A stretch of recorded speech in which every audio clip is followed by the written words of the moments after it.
Where is Lisa? Is she around here? I don't know. I mean, she's on her way. I just called. Oh, good. Okay, yeah, go ahead. I was going to say, I'm a long-time fan of the show before I started working here. And I just know as a fan, I would have paid anything to get close to the show in any way. Right. You know, and I always thought it was awesome that you didn't rip off the fans that way. Right. I would have paid hundreds of dollars to eat with, Gary or something, you know? Right. And it's just like, because I know as a fan, you just want to get close. And I really think Lisa's taking advantage of the people that just want to touch the show, to get close to the show in some way. And I don't think it's right to take advantage. Yeah, Lisa, I'm trying to figure out why I'm turned off to your sweet and greed. I'm really struggling to give you exact words why, but it just doesn't seem like there's enough value there. It seems like you're taking advantage of my show and charging people $100 to meet you because you're on the show. My talent is baking. But you're not giving a baking class. No, but I'm baking mostly everything that's there, and they'll get a chance to meet me. The guys do. But when every time you say they get a chance to meet me, I don't know why that bothers you. I don't do stand-up comedy. What am I supposed to do? I can't go and they're doing the same thing. Maybe do nothing. I have been doing nothing. Maybe not charge people $100 to meet you. Like maybe let them meet you for free. Then why don't the comedy shows? How come they're not for free? Because they're doing stand-up comedy. They're doing a show. What? Scott Salem's a show? No, you know it's not Scott. JD's a show? No, it's the Shuli and the two other comics. Okay, so why is Scott and JD making money? Or Ronnie? Well, maybe you should have joined that group. Hold on. Yeah, maybe you should go on the road with them. Why? Yeah, that would be fun. What I'm saying is because wait a minute. Why are you knocking our show? That's what I don't understand. No, but can I just say something? I'm not knocking your show. I never said I was a comedian. Let's get that straight. No. What I'm saying is, hold it. Before you hijack this conversation. See, but because his whole show is a show. And it's kind of a joke. But when they come to see you, there's not even a show. Like, he does get up on stage and, like, entertain the people. I mean, it's shitty entertainment. I get girls up to take their clothes off. Well, he does. I mean, he does you something. Just said it's shitty. It's a shitty show, but it's at least an attempt to entertain. All right, this is my attempt. Yeah, but your attempt is to do nothing. Hey, I was thinking, while you guys are here, I was thinking about this whole Lisa G thing and the sweet and greet party. Yeah. Because I was trying to wrap my head around it yesterday, and I couldn't quite figure out where I stood on it in my head, you know? But one thing did occur to me, and I really do feel this way, that if Lisa's going to use the show to get, the only reason people are going to see Lisa's Sweet and Greet is because she works on our channels. I'd surely be the first one to attest to it with the Ronnie Block Party. Absolutely. But the distinction I do make, and it was brought up on the show yesterday, Shuli and the guys always have Howard TV there or the news department, and they provide something back. They provide a television element or something or a radio element. And it did rub me the wrong way when Lisa yesterday said, I mean, in a real way, like Lisa said, hey, I'm not doing this for TV. You can't pick and choose. If you want to come on the air and you want to promote your Sweet and Greed or whatever you're up to, don't tell me the quid pro quo isn't there where you're going to provide some kind of entertainment for us. Right. And this idea that I don't know if the fans want to be on TV. What fans don't want to be on TV? They all have Howard TV. Yeah. They're all dying to be on there. Yeah, and if they don't want to be, then don't use my fans. So here's my ruling on this. I guess I'm okay if Lisa wants to charge $100 for people to see her, or Shuli wants to charge you. But don't sit there and tell me you're not going to be on Howard TV. Then if you're going to be now a performer and you're going to use my audience to show up at stuff, then you got to play ball. That's it. I really do feel that way. That ain't right. There are times I told Doug, give me a camera, one of the small ones. I'll film stuff while we're on the road. After shows, I'm going around interviewing the guys and fans, with my recorder. And if Lisa doesn't want to do that, that's fine. But don't bring it up on the air that you're doing Sweet and Greet. And don't use the airwaves for that. Because these are my airwaves. If it's a private, personal thing, right, don't use this show to promote it. Right. I really do feel that way. And not just for Lisa, but for everybody. And one thing I will say about Benji. Benji lets me come and videotape him and his girlfriend singing. And that's some of the funniest shows on Howard TV. And I hate being on TV. What? I hate being on TV. Yeah, and once he started that, I even said, we got to, no, like you didn't want anyone taping in your apartment, but you said, okay, I'm going to do it. Yeah. And that's fair. I can't understand why she wouldn't want it. It would make it... Well, she's not understanding that. Actually, that's the only thing that's... If you're going to be in this business and you're going to be on the Howard Stern show, if the TV is there, it actually becomes something people like. They even pointed out yesterday that they were on the balls of their butt with the Ronnie Block Party until you saw the footage And Right. it went on Howard TV. Yeah, what you do is you pray that it gets on Howard TV. You're 100% right. And then your business grows. Yep. So anyway, that's my ruling on all of this. If you've got restrictions, then I've got restrictions. Don't bring it up on the air. Don't mention it on Howard Stern Radio, Howard Stern TV, because to me it's all Howard Stern everything. It's a business. Howard, if you care, Lieberman gave me sort of an update. What's up? Tell me the update. She called everybody who bought a ticket. Yeah. And everybody except for being on TV except for one person. Yeah, so she's trying to figure out how to handle it. I got it all figured out. Never, ever bring up anything you're doing outside of these channels again. And if that person doesn't want to be on TV, tell them not to come. Refund their money. Right.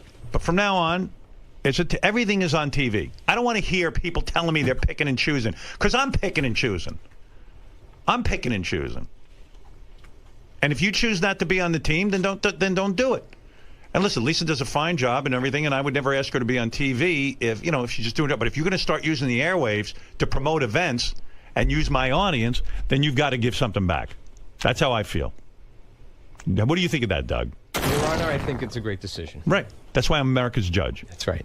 What is your ruling, Your Honor, on her appearing on Howard TV for interviews, like the behind-the-scenes shows? Sometimes she's involved, like when we go out with Benji with the Anthony Weiner press conference. Right. We did a behind-the-scenes show on that, and she was a big part of that, but she refused to be interviewed. What is your ruling on that? She refused to be interviewed without payment.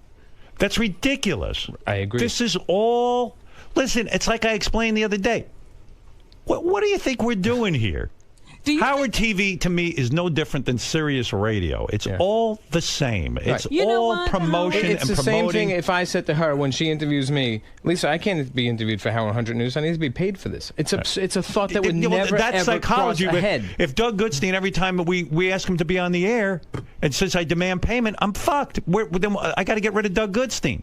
But you know what? When I went to Peru, Howard, I went to Doug and I said, give me a camera. Maybe some interesting stuff will come out of this. This was my own personal vacation. Right. But I just decided, hey, let everybody in on this. Thank God you did. And it was fabulous. Yeah. And my point is, if you're going to... Listen, you can't pick and choose how you're going to use the Howard Stern show. This ain't a Chinese food menu. We're all in this.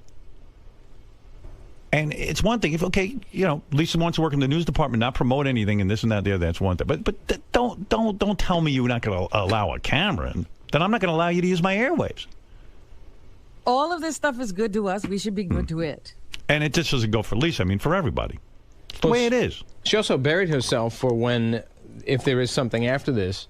She said she works for SiriusXM, so when everyone moves on, she must stay here. Yeah, but what happens... She's not a part of the team. Right, right, exactly. And what happens if you start saying, well, I work for Howard TV. I'm not talking to Howard 100 News. Well, it would never happen. No, I know, because you're not that kind of guy. Right. No one is around here except her. It's all fun. Yeah. No one's ever... I've been here 18 years. No one's ever... We've never had someone split hairs like this, ever. Like it's just, it's just not in anyone's. Yeah, well, I was head. thinking about it, and that's what I think was bothering me about it. There's a lot of. I mean, this place is a lot of turmoil. Really? Oh yeah. Oh yeah. I mean, everyone. The wrap-up show was like it was 15 guys in there just ready to unload on her. Well, yesterday. listen. And no one wants to be mean and make her cry, but it seems I think the thing that's frustrating the most is that she doesn't seem to get it, and it's just like tunnel vision. It's like she sees it her way, and we're all idiots. Well, I see it my way. Well, you're right. It's your show. It's you're the boss. How boss. she feels about this ruling. But I mean, if anybody else, well, it's a clear ruling, Robin. I'm saying, look, anybody who wants to use these airwaves, the Howard Stern Show airwaves, you can't pick and choose how you want to use them. Yeah.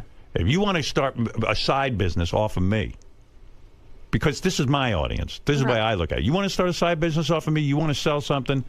All right, I'm open to it. But don't tell me that I can't bring a camera there. Fine, you don't want to bring a camera, then don't use the airwaves to promote it. That's how I feel. I mean, two-way street. Yeah, you can't choose how you're going to use me. I'm telling you the rules. These are the rules. The judge has spoken. Tell your mother, Shuli, and ask her a review. Ask her to review it. It's a package deal. You can't. It's a package. Now you said something meaningful. Thank you. Package deal. That's a good term. I like that. Good for you, Shuli. And if Lisa wants clarification, or anybody else around here wants clarification, come see me. Right now. Right now is the chance to talk about it. Right, Doug? Absolutely. I mean, there's times when people don't want things on camera. Of course, we respect that always. Right. But to just shut it down is just unacceptable. Yes.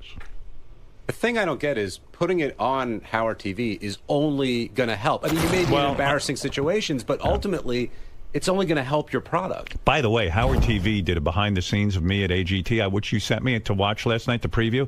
I thought you guys did a great job. Yeah, it was a lot of footage. The guys did a good job for sure. Good job on that. It. And then you sent me something else that was kind of fun, too. Medicated Pete? Medicated Pete on Rachel Fine. Holy shit. Yeah? Is that for real? Dude, either he's the best actor in the world or... What's happening? Rachel Fine on Fine Time. For those of you who have Howard TV, you got a real winner to look forward to. That is also, we use it as like a promotional show. It's on HowardTV.com. I was riveted. I had dinner plans. And on HowardStern.com. You can see it. Oh, you can see it. You can see it for free. Yep. Oh, good. On HowardStern.com. And HowardTV.com. Yep. It's up there right now. You got to watch this. It's a free show for anybody who wants to see it. Fine Time. Rachel Fine. Richie Wilson's fiance. Yes. She's on there with Medicated Pete. And Medicated Pete doesn't know how to eat. So while she's interviewing him, she offers him a cupcake. Yeah. Like one of those big cupcakes that we have outside from, what's that place? Crumbs, yeah. Like a big giant cupcake. And he's like, he starts eating. And somebody wrote a comment underneath that he says, Medicated Pete eats like an iguana. the cupcake is rubbing all over his nose and his lips start turning purple, and it's like he can't swallow or something, and he starts to eat it, and it's like he's like. It's like, when brindlefly starts to eat in, and he has to go, excuse me. Excuse me. It's the most disturbing thing. And while he's talking, he's eating.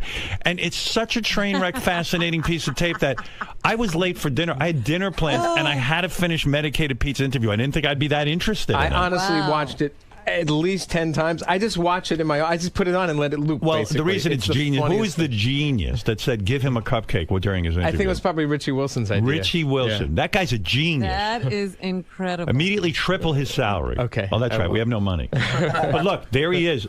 Look at his face. Right. He looks like he just made a Bukkake video. Yeah. That's on HowardStern.com and HowardTV.com and on Howard TV, the channel. Yeah, Howard TV.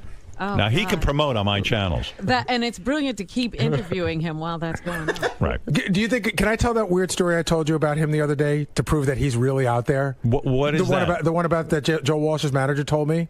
Oh, yeah, go ahead. This is good. So I think the James Gang was playing down in Red Bank. Right. And Joe Walsh's manager, Smokey's a huge fan of the show, and so is one of the guys that runs the road crew. Right. So they're driving around Red Bank, and one of the guys goes, holy shit, that's Medicated Pete. So they pull the car over, and they go to Pete, get in the fucking car. And Just Pete like that, right? Get in the fucking car. Yeah, and so Pete gets in, and they go, you're going to be roadie for a day. Pete doesn't know who these people are. He doesn't know. He gets in the car. He gets in the car with complete strangers. Right. They bring him to the gig. And a couple people are like, oh, my God, it's Medicated Pete. They're taking pictures. And he goes, all right, cut the shit. Go grab that box. And they made him work the whole day. Right. He's like, you're roadie for a day. But Pete just got into a stranger's car. Wow. He is weird. And the weirdest part is that was a year and a half ago, and he's been here 3 times, and he's never told us that story. Yeah, how weird is that? Like, something cool happened to him, and he doesn't even talk about it. Never even mentions it. Yeah. I have a feeling that happens to Pete a lot. Like people just grab him? Yeah, like he just gets into random cars. Like sometimes he's raped, sometimes he's, who knows? Sometimes he never tells you any of sometimes he's a huge rock star's roadie. It's just whatever happens to him for the day is the day. And he's somehow still alive.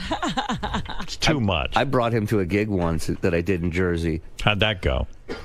He comes to my room before the gig to get ready, and he goes to the bathroom to wash his hands, and apparently he washes his hands for like 15 minutes. Oh, he's got that, huh? So, because when I walk in, there's a lake in the bathroom, like just a huge flood of water. He's all sloppy.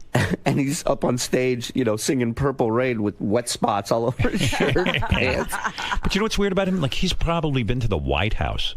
Like, we don't even know it. Yeah, he's met Obama. He was probably at the the Queen's Jubilee celebration. He's like Zelig. Yeah, he he's shows in all up. these historic spots that nobody knows. Forrest Gump. All right. Well, anyway, there's my ruling on all future endeavors from everybody. Okay? I hope we all know. I know. All right. You know what I'm saying? What?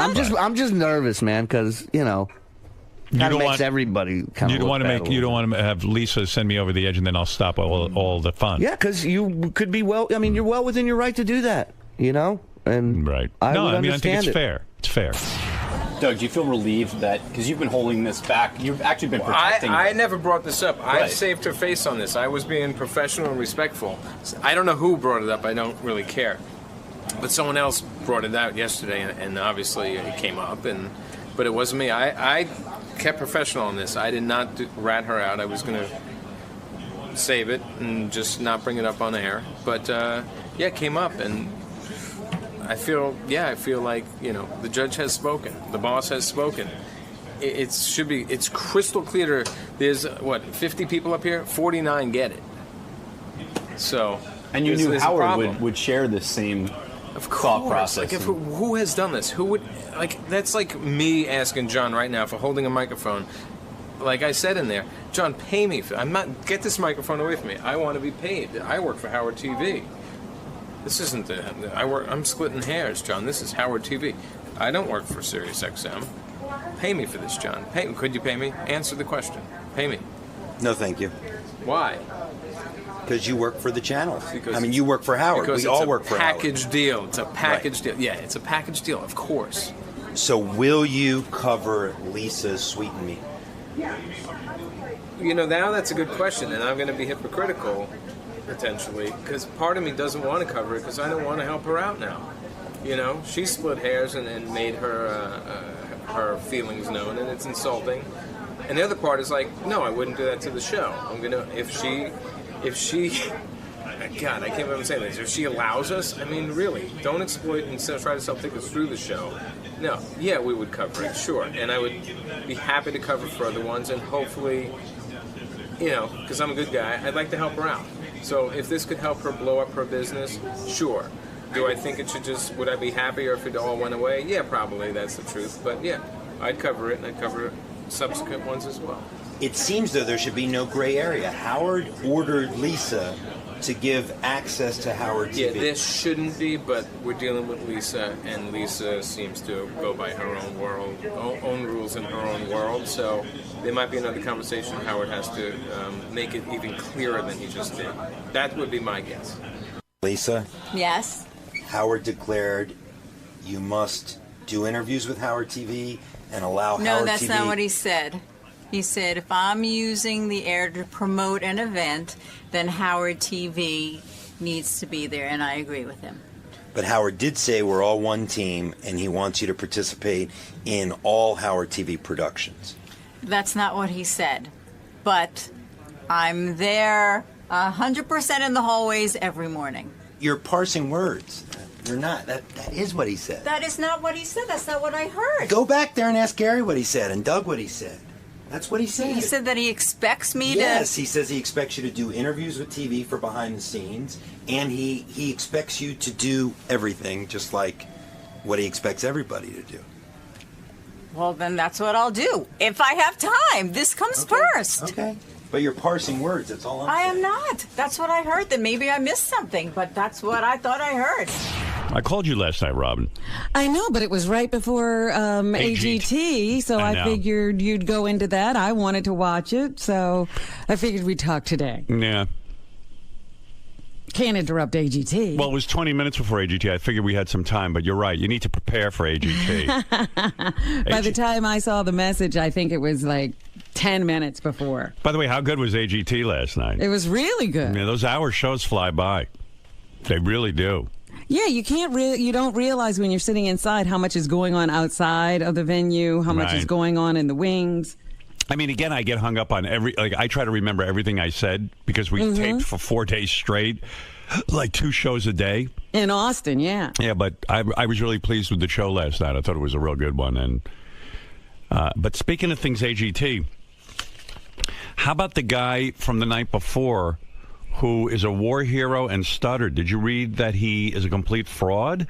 No. Yeah, like it was a total scam. What's even funnier, in some of the papers it goes, Howard Stern was scammed. Like, not even America's Got Talent. Yeah, like you did all the vetting. Yeah, like I run You're not the show. just sitting there. Yeah, no. Well, first of all, there can't be anything more despicable.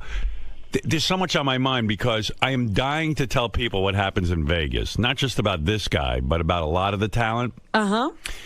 All I can say this season on America's Got Talent, if you're following along at home, expect the unexpected on every level. Well, tonight or was it next week they were promoting that something's going to happen that's really shocking. Well, I think what they're going to show, based on what I saw the same thing, and I don't know, they don't tell me anything, but a lot of times Howie, Sharon, and I really violently disagree. And because they edit and they only have an hour, they don't always show all the disagreements. So I think it seems like you three are on the same page with most things. Yeah. In fact, Ronnie was saying how much he enjoyed the show last night because they did show some of the disagreeing, a little bit of it. And there's one play. I get so mad I eat half of Howie's face off. It's crazy, like full-on cannibalism. But yeah, they sort of indicated that there's a real Howie wants someone to go through, and you're not right. I know. I think happy about that. Yeah, I think I know who it is too, and I was fucking livid.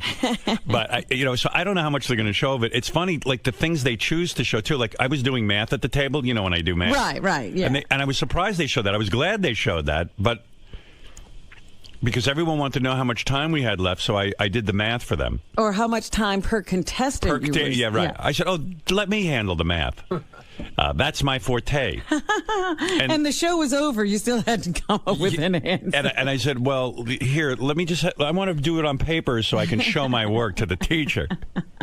Didn't you love that in school when you had to show your work? Absolutely. I was like, I'm in big trouble. I can't just look at somebody's answer on another paper. That was to keep you from cheating. Yeah, it worked. It was really fucked up with them. I don't have any work. My work? I don't know how I got. I took a lucky guess. Does that count? I'm a genius. Yeah, so I don't know. It's like really weird because there were so many arguments when we taped. And sometimes they go to them and sometimes they don't. But maybe next week they're going to show one of them. Yeah, I like that little Snapple room thing, too, where you guys are sitting back there talking about some of the contestants that really impressed you. Yeah, but you know what's crazy? What was going on? What? When we were taping, we would be in the Snapple room for over an hour, at least twice a show. Really? Yeah, and like all it is 3 seconds of the show. It's great. And I sit there and I go, you're kidding me. Trouble is, you can't figure out which 3 seconds they're going to use. Yeah. Yeah, because they cut it up still, and you're jumping around from contestant to contestant. Yeah. I saw one of the contestants last night. I think it was the only person I disagreed with you on the whole time. Yeah. And they didn't even show you voting no. Yeah, did you notice that? Yeah. That was the other thing I was going to say. The girl that sang Blue. Yeah. See, all I can tell you is, by the time we get to Vegas, I'm right about 100% of the time. But in order to show you saying no, that was going to be 3 minutes. Right. It was going to take a long time. That was a big disagreement because on that girl, I didn't think she had the goods. But the only reason I want them to show because when we get to Vegas, a lot of times I'm proven right.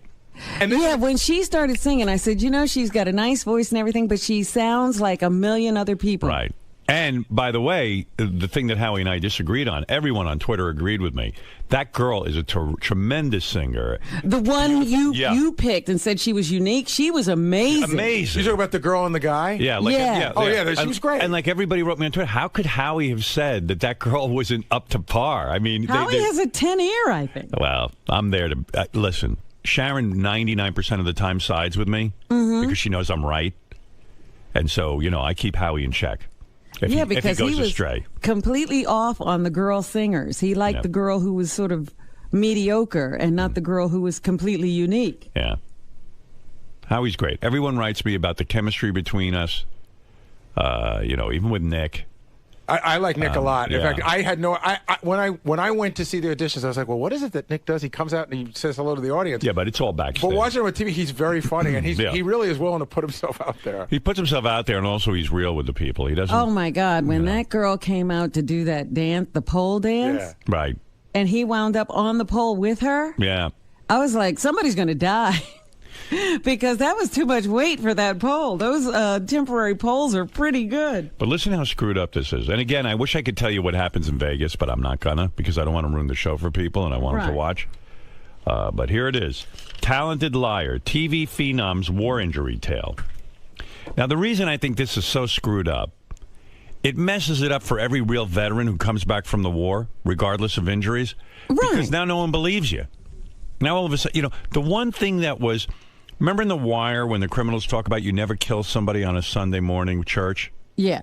It's like that. It's like you could be the most fucked up liar on the planet, but you never lie about your military service. Got to have some rules. Well, you remember that guy running, what was he running for, senator in Connecticut? I think Senate, yeah. He lied about Vietnam. He won, but this lie is so wrong on so many levels.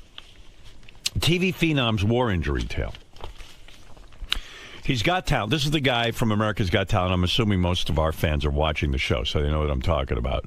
He's got talent and a lot of explaining to do. Sergeant Timothy Michael Poe, who, by the way, everyone was in tears over. I had know, friends, the whole audience was crying. I had friends write me on email talking about they were home crying. Sergeant Timothy Michael Poe, a country western singing National Guard veteran. Remember when the National Guard didn't have to go to war? Like now you do. Right. You used to go into the National Guard to stay out. Yeah, forget it. You can't hide now. Michael Poe, a country western singing National Guard veteran who knocked the socks off judges on America's Got Talent Monday night, is a stutterer who claims to have suffered a brain injury during a 2009 tour of duty. If you remember, he said he stuttered after he got blown up. Right, yeah. Military officials said yesterday he had never been wounded. Poe, whose silky smooth rendition of Garth Brooks, If Tomorrow Never Comes, left dozens in the studio audience crying. He said he began to stutter 3 years ago when he was heard attempting to shield his men from a rocket-propelled grenade blast, and now can speak clearly only when he sings. I mean, what an involved story. And by the way, that means like some guy in the military was watching this and said, let me check this guy's record. He probably knew him, said that dude wasn't ever in any action. But if this is true, then what was this guy thinking, that he wasn't going to be discovered? Yeah, like the military doesn't watch TV? I mean, everyone is going to think he is a fucking scumbag for lying about military service and getting blown up. I don't think he really thought through what would happen if he got on TV. But the Minnesota National, but his wife was there with him too. Hey, they have had scam artist teams before. Yeah, but no, the wife says, I don't know anything about this. Listen to this. But the Minnesota National Guard said yesterday that Poe was never injured in the line of duty, nor did he serve in the military for 14 years, as he claimed on national TV. He must be like one of those women who like gets themselves ill so people will feel bad for him. Munchausen's disease. He's got the male version of Munchausen's disease. Sergeant Timothy Michael Poe served in the Minnesota Army National Guard from December 3rd, 2002 until May 26, 2011. Let me do the math there. Real quick math. I think that's 9 years, not 14. Right. And performed as sorry, I didn't write it down. I don't see any work. I didn't do any work. And performed as a supply specialist, said Lieutenant Colonel Kevin Olson, a spokesman for the Minnesota Guard. Quote, his military records indicate that he served with the Minnesota National Guard in Kosovo from October 10, 2007 until July 15, 2008, and was deployed to Afghanistan from July 28, 2009 to August 30th, 2009. So he did serve, and he was in Afghanistan. Kosovo. No, it says also, he says was deployed to Afghanistan. Oh, okay. From July 28th, 2009 to August 30th, 2009. I think that's almost like a year. But I'm not sure. I'd have to really put pencil to paper. I'm not keeping No, wait, up. let's see. July 28, 2000, July. Yeah. July, September. No, what comes after July, Robin? August? August. All right. I skipped that. August?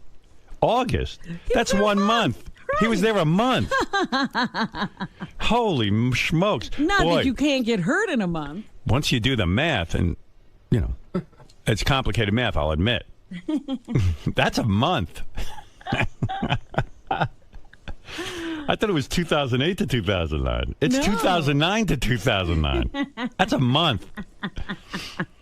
Don't get tricked. That's a trick question, That's right, and he's not telling you what part of the month. It could have been a few weeks. He might have been there a day. Sergeant Poe's official military records do not indicate that he was injured by a grenade in combat while serving in Afghanistan in 2009, as a report said the spokesman. Poe's ex-wife, Kelly Ballard, said she had never heard her former spouse stutter like he did on the show. So it was a fake stutter. Right. Wow.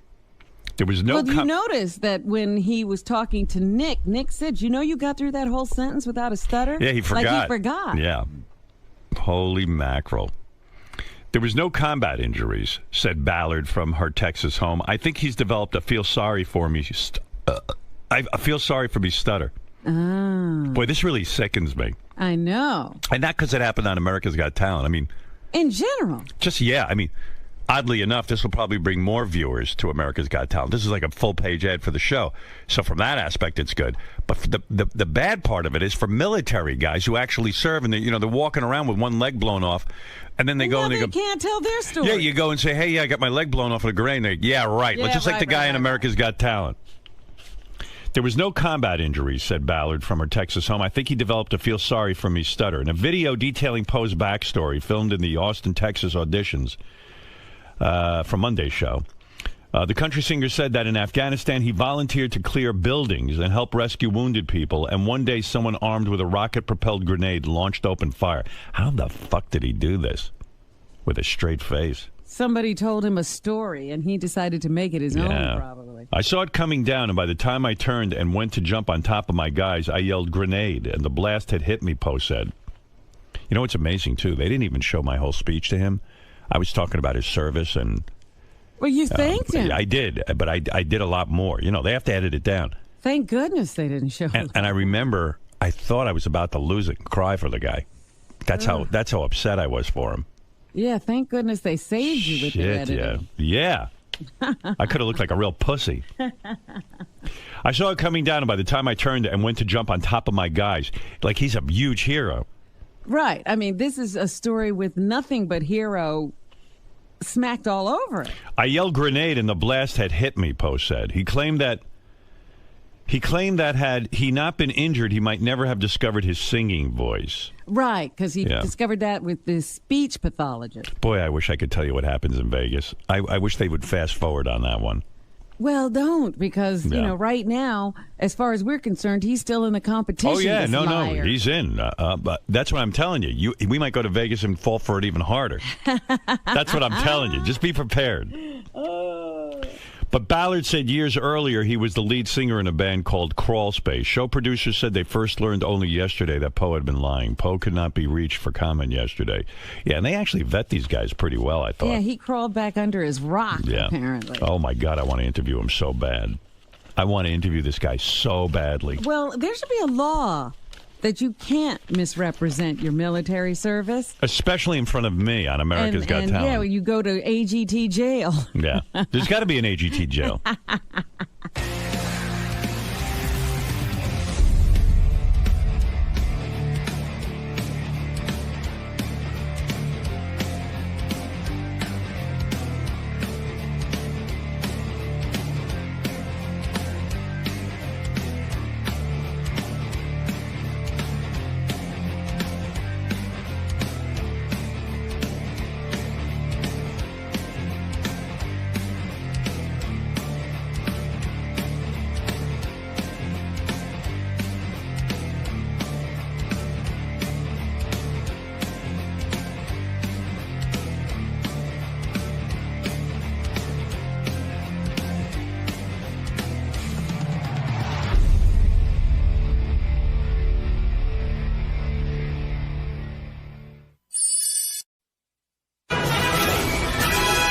This is a Howard TV original production.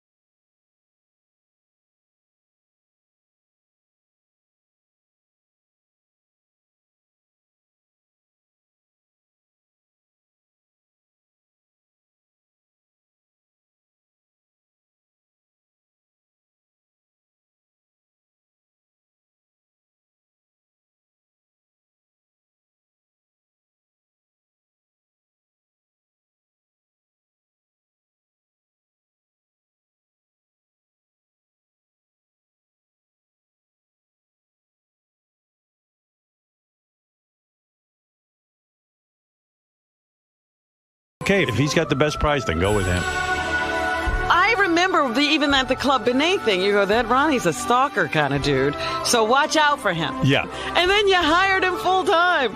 I did. I hired a guy I totally mistrusted. You know, most people I end up working with, there's always a debate. Call the police or hire them for less. It's true. When you look through this cast. It really is true.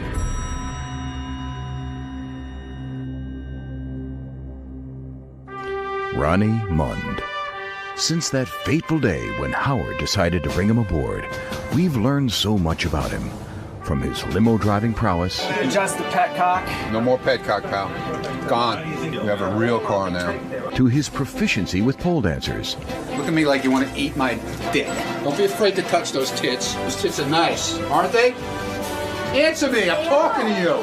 To his irate interactions with Howard. Do your job. Don't worry about his job. Do your job. Bullshit. Fucking tell me that shit. To his all-around crazy antics. Get rid of these fucking wives shit! Let's go to Scores and fuck some whores! It's safe to say that the day-to-day life of Ronnie Mund is nothing, well, short. Oh, and you're tall. Of interesting. What the fuck is wrong with you? But never before have we locked down a camera on him for 3 weeks straight. 12 days. In the halls of the Stern Show. 12 days of bullshit. So now, Howard TV brings you an exclusive, behind-the-scenes look at the man, the Mund, the legend. Ladies and gentlemen, we present to you The Ronnie Mund Show. Well, he's 5'6", but he still does security. A player with the women despite a gray goatee. Yeah, the little Jew jeans got an attitude. Some say he's feisty or just downright rude. He's got a gray suit with a turtleneck, keeping whack packers all in check. We call him old man like he's 84. He's driving a limo shouting, let's fuck some whores. He's Ronnie Mund and it's a Ronnie Mund Show. He's Ronnie Mund and it's a Ronnie Mund Show. He's Ronnie Mund and it's the Ronnie Mund Show. He's Ronnie Mund and it's the Ronnie Mund Show. What the fuck, man? What's your problem? What's up, Howard TV viewers? I'm Richard. And I'm Sal. Welcome to the show. Now, when we first heard about the possibility of a show based solely on documenting the day-to-day work life of a cranky chauffeur... He just stands here, doesn't do anything. What would you like me to do, dance? ...who doubles as an undersized security guard... What would you like me to do, patrol? We were perplexed. What are you, the fucking Inspector General here? But after shooting behind the scenes for 3 weeks with the ornery old man... we quickly realized that the Jew behind the J-Lo glasses was pretty damn interesting. So let's get right down to it. Ronald is a man in charge. You're working for me. A man who demands respect from his coworkers. What are you looking at? And damn it, he gets it. And when that little Jew Gene tries out a new color in his vintage turtleneck rotation, well, his fellow comrades are nothing but awestruck by his newest fashion statement. Top of the morning to you.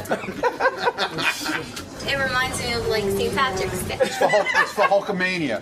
You know, it's Hulk week. Hulk, it's the Hulk movie tomorrow. You know? Ronnie, where's your gold? Where's that pot of gold? Hey, top of the morning to you. Hey, how you doing? Can you do an Irish jig for us? He's like a puppy. He's so cute. You just want to hug him and squeeze him. Are you wearing a green turtleneck? Don't even you go there about fucking fashion. Come on, man. I just want to pinch those cheeks. Oh, he's so cute. I don't know the turtleneck. Do you know the turtleneck? No, I don't know the turtleneck. That usually means you have a neck like a turtle. Oh, you're a real fucking original. Go back to the camera. He's laughing.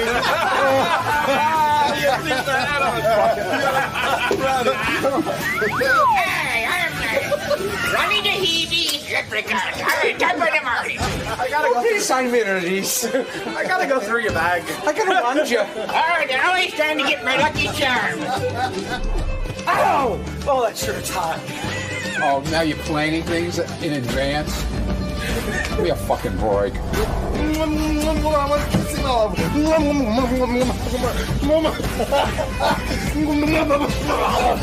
Fuck out of here. Oh, he's smiling. Asshole.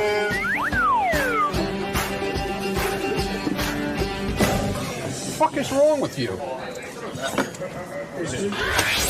Aw, he's so cute. Really makes the Lucky Charms guy seem full size. But Ronnie's here to do much more than look adorable in green wool. He's here to keep Howard safe. And the first thing anyone in the field of security must be is alert and ready. So with the king of all media's life on the line, Ronnie's job is that much more important.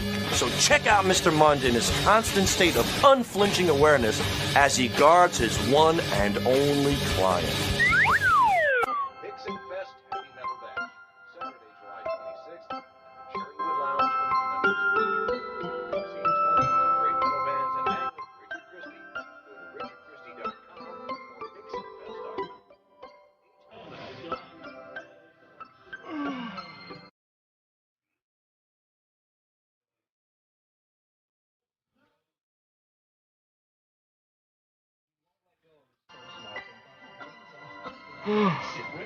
God, that fucking light's making me very sleepy, man. It's making my eyes tired. Yeah, the light is annoying, man. It makes my fucking eyes tear after a while.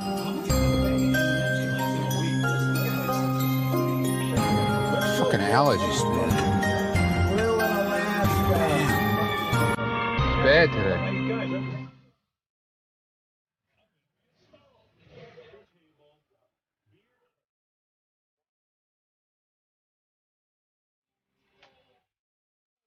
What's your problem? Huh?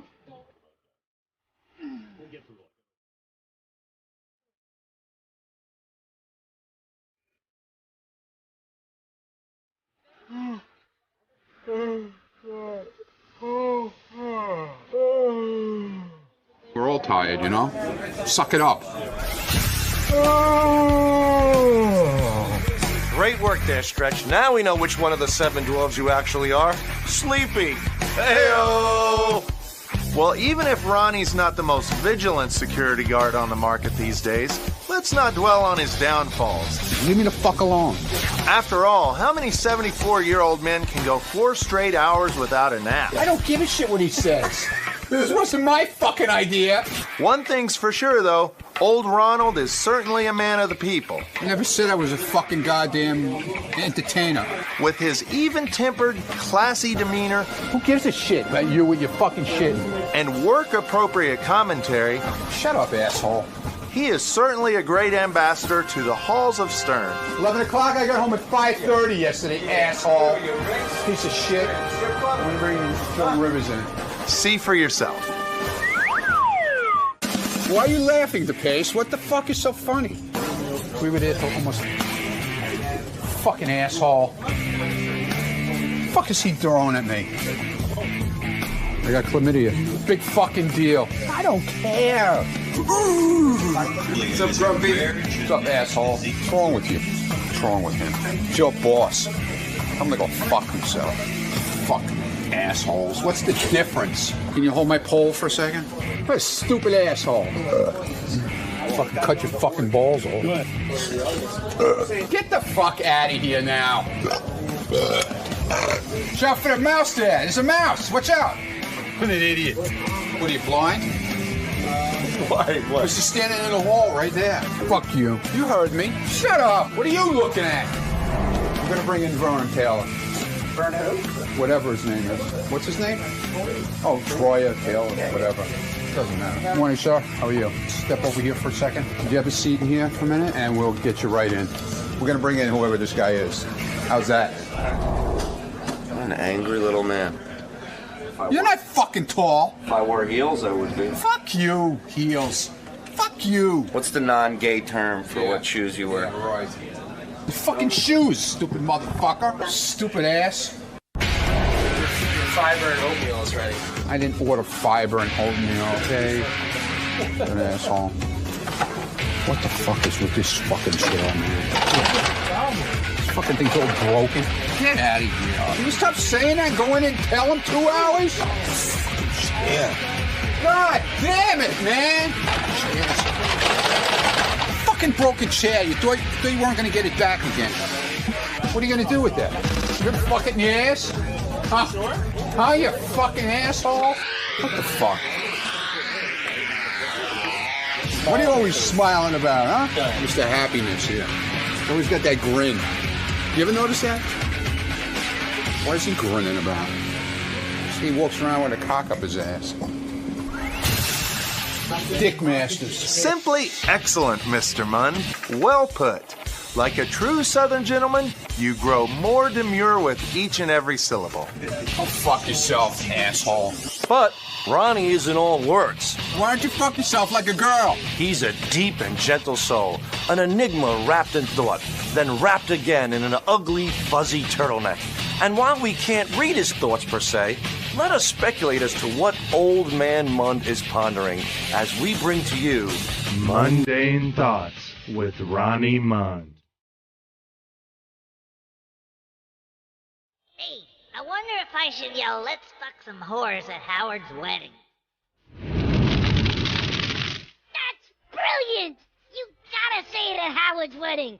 Ricky's man will be the life of the party! Life of the party? You'll be the biggest asshole in all of New York.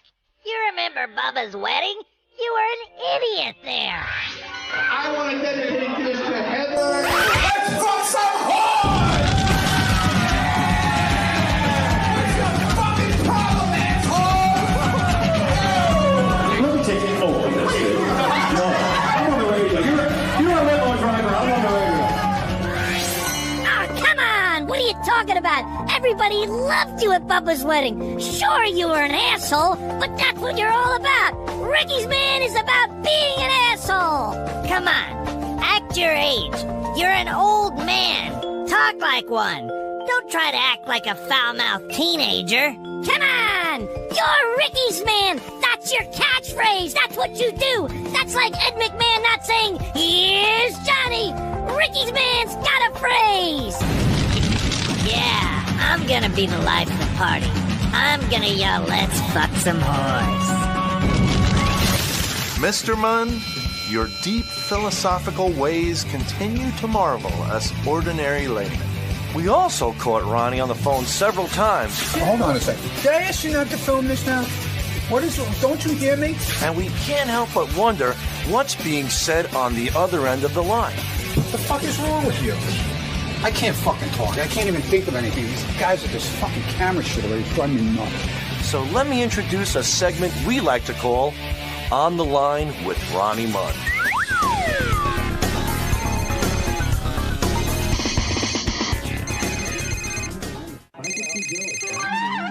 Hello? I'm Blue Iris. Hey, I know who it is. Ronnie, what time do you want me to stick my finger in your ass? The usual, like 12:45, 1, you know, that area. I'll be at 70th, okay? Oh, good. And remind me to talk to you about Thursday the 26th, okay? I want to tickle your prostate. Yeah, okay. Yeah. I'll see you later. Oh. Bye. Wow, I never would have guessed that's what he was talking about. But enough about what Ronnie's been saying. Let's find out what the people of Manhattan are saying about Ronnie as we bring you Ronnie on the Street. It's Ronnie on the street, Ronnie on the street, Ronnie on the street, Ronnie on the street. He's so cute and just over 5 feet. So come and join Ronnie on the street, yeah! Hey, it's Sal and Richard, and we're here with Ronnie on the Street. And we're going to find out today how old people think this cute little guy is. How you doing today? Hi, how you doing today? Very good. Take a look at this little fella and tell me, how old do you think he is? I'm going to say he's getting up into his 70s. Just by looking at how much he shrank and all the wrinkles on his face, 78. 72? I would say about 85. 85. Now, what makes you say that? He's just an old bastard. Look at him. He has a lot of gray hair. The gray hair. You know, his hairline is kind of pushed back. Definitely dyes his hair. He's got a receding hairline. He's got those marks all over. His wrinkly old hands. Extra skin on the chin. I bet you if he took his pants off, he'd have wrinkly balls, too. Would you be shocked if I told you he has the colon of a 30-year-old? How's that even possible? Now, what do you think of this guy maybe getting drunk at weddings and yelling out things like, "Let's fuck some whores"? Would that offend you? Yes. Well, if he came to my wedding, I would have a problem with that. You know, there's females in the room, and you just don't come out and say things like that. When we got married, we had a guy just like that, threw him right out of the wedding. Now, if you saw a guy like this, let's say at a strip club, whistling at chicks and getting drunk, I mean, what would you feel about that? I'd look at him as a pervert. Yeah, dirty old grandpa. He probably hangs out in a strip club quite often. He obviously can't get girls, like the rest of us. Do you think this man is too old to be going to strip clubs? No, no one's too old to go to strip clubs. I would be a little bit disturbed. I think he should be home resting in his bed. Any closing words for Ronnie? Fuck you. Perfect. Ronnie on the street, yeah! Well, we hope you've enjoyed the show. Be sure to tune in to episode 2 as we bring you another exclusive behind-the-scenes look at the little man with big dreams. 10 fucking years I've been standing in the fucking hall. Ronnie, the limo driver Munn. I don't want to shake anybody's hand. Scumbag. Until next time. What's wrong with you? You're wacky, man. What's your fucking problem? What's a problem, man? What's his problem? What's your fucking problem, man? What are you talking about? What the hell are you talking about in there? They're not sunglasses. What the fuck are you talking about? What's he talking about? Get the fuck out of my face. Yeah, fuck you. What did I do? Fuck you and your camera. What the fuck is wrong with you? Shut that thing off already, please. It's enough. Fuck you. Fuck you. Fuck you, asshole. Who cares? Fuck you, yeah. Yeah, fuck you. Why is that funny, asshole? Yo, we're done. Hello, top of the morning. I'm Ronnie, the limo driver, Kakihebe Leprechaun. I'm going to do my cake, the Kakihebe Leprechaun jig. I drive a limo when I go fuck strippers, and they just have something to do with me because I know Howard Stern. I say, hey, I'm going to drop some names for you.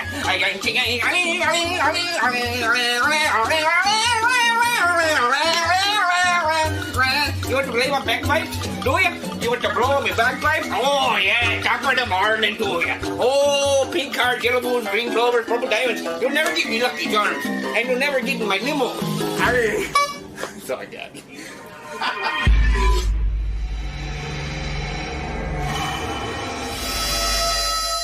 Why don't you fuck yourself like a girl?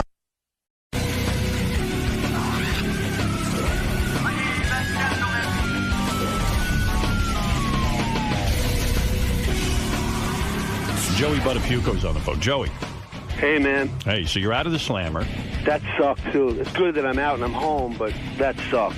I thought that wife that you had was pretty hot. She is beautiful. She is. Thank you. Vanka's beautiful. Yes, she is. Yeah, I mean, I'm actually seeing pictures of her. She was hot, but then she dumped your ass when you were in jail, which...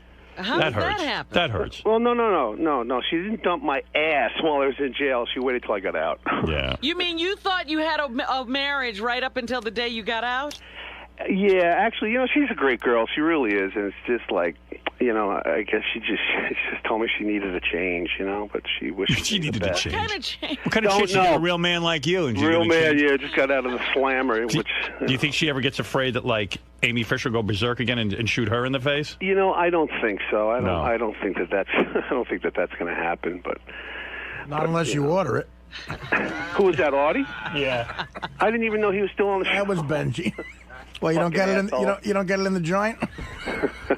No, we don't get it in the joint. Joey, by the way, was most recently in prison because he had a few bullet casings in his house, and as a guy on parole, he's not allowed to have bullet casings in his house, and I guess the cops somehow ended up at his house and found Why were the cops at your house anyway? First of all, I've never been on parole. Oh, what are you on? I was on probation. Probation, okay. I had a 5-year run on probation. So after a year, every month, probation department would come to the ranch and they just do a probation check, make sure your life is on track and everything is right, and make sure you're not doing whatever it is you're not supposed to do. And honestly, I hadn't left my home in a year. I was home and just doing my thing. That's what's great about this country, that we have the resources to check up. Sit at home though. Yeah, but and also to check up on people and make sure they're behaving. Yeah, well, LA was much safer with me off the street and in jail because it was much safer because we noticed the drop in crime. But seriously, Howard. So what happened? You got out of jail. You come home, and the ex-wife, the wife. Let me back up a little bit. First, with this probation violation that landed me back in there was ridiculous because in 2003, when I got arrested for the insurance deal they had 100 ATF agents that rolled my house at 6 o'clock in the morning. It was like something you see, on television. You don't really think it's ever going to happen to you. And when it did, they took a shotgun. It was an old family shotgun. I think my mom used it to shoot snakes in Florida. And it had a box of shotgun shells that my son Paulie bought in like 2001. Now I got arrested in 2003. So they took the gun, and really, I honestly thought that they took the shells. Why wouldn't they?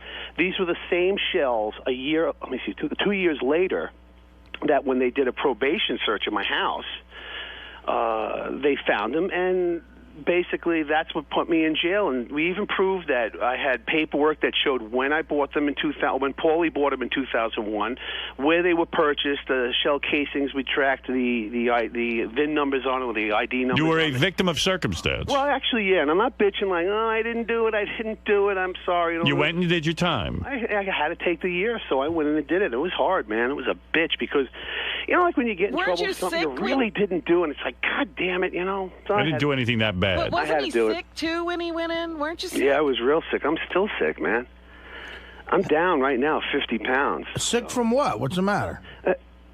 Artie's still with the show? Yeah. Actually, I wanted to say that a couple of months ago, I was in L.A. I did the Jimmy Kimmel show, and afterwards I hung out with your son, and he's a great guy. I actually had a blast with his kid. Yeah.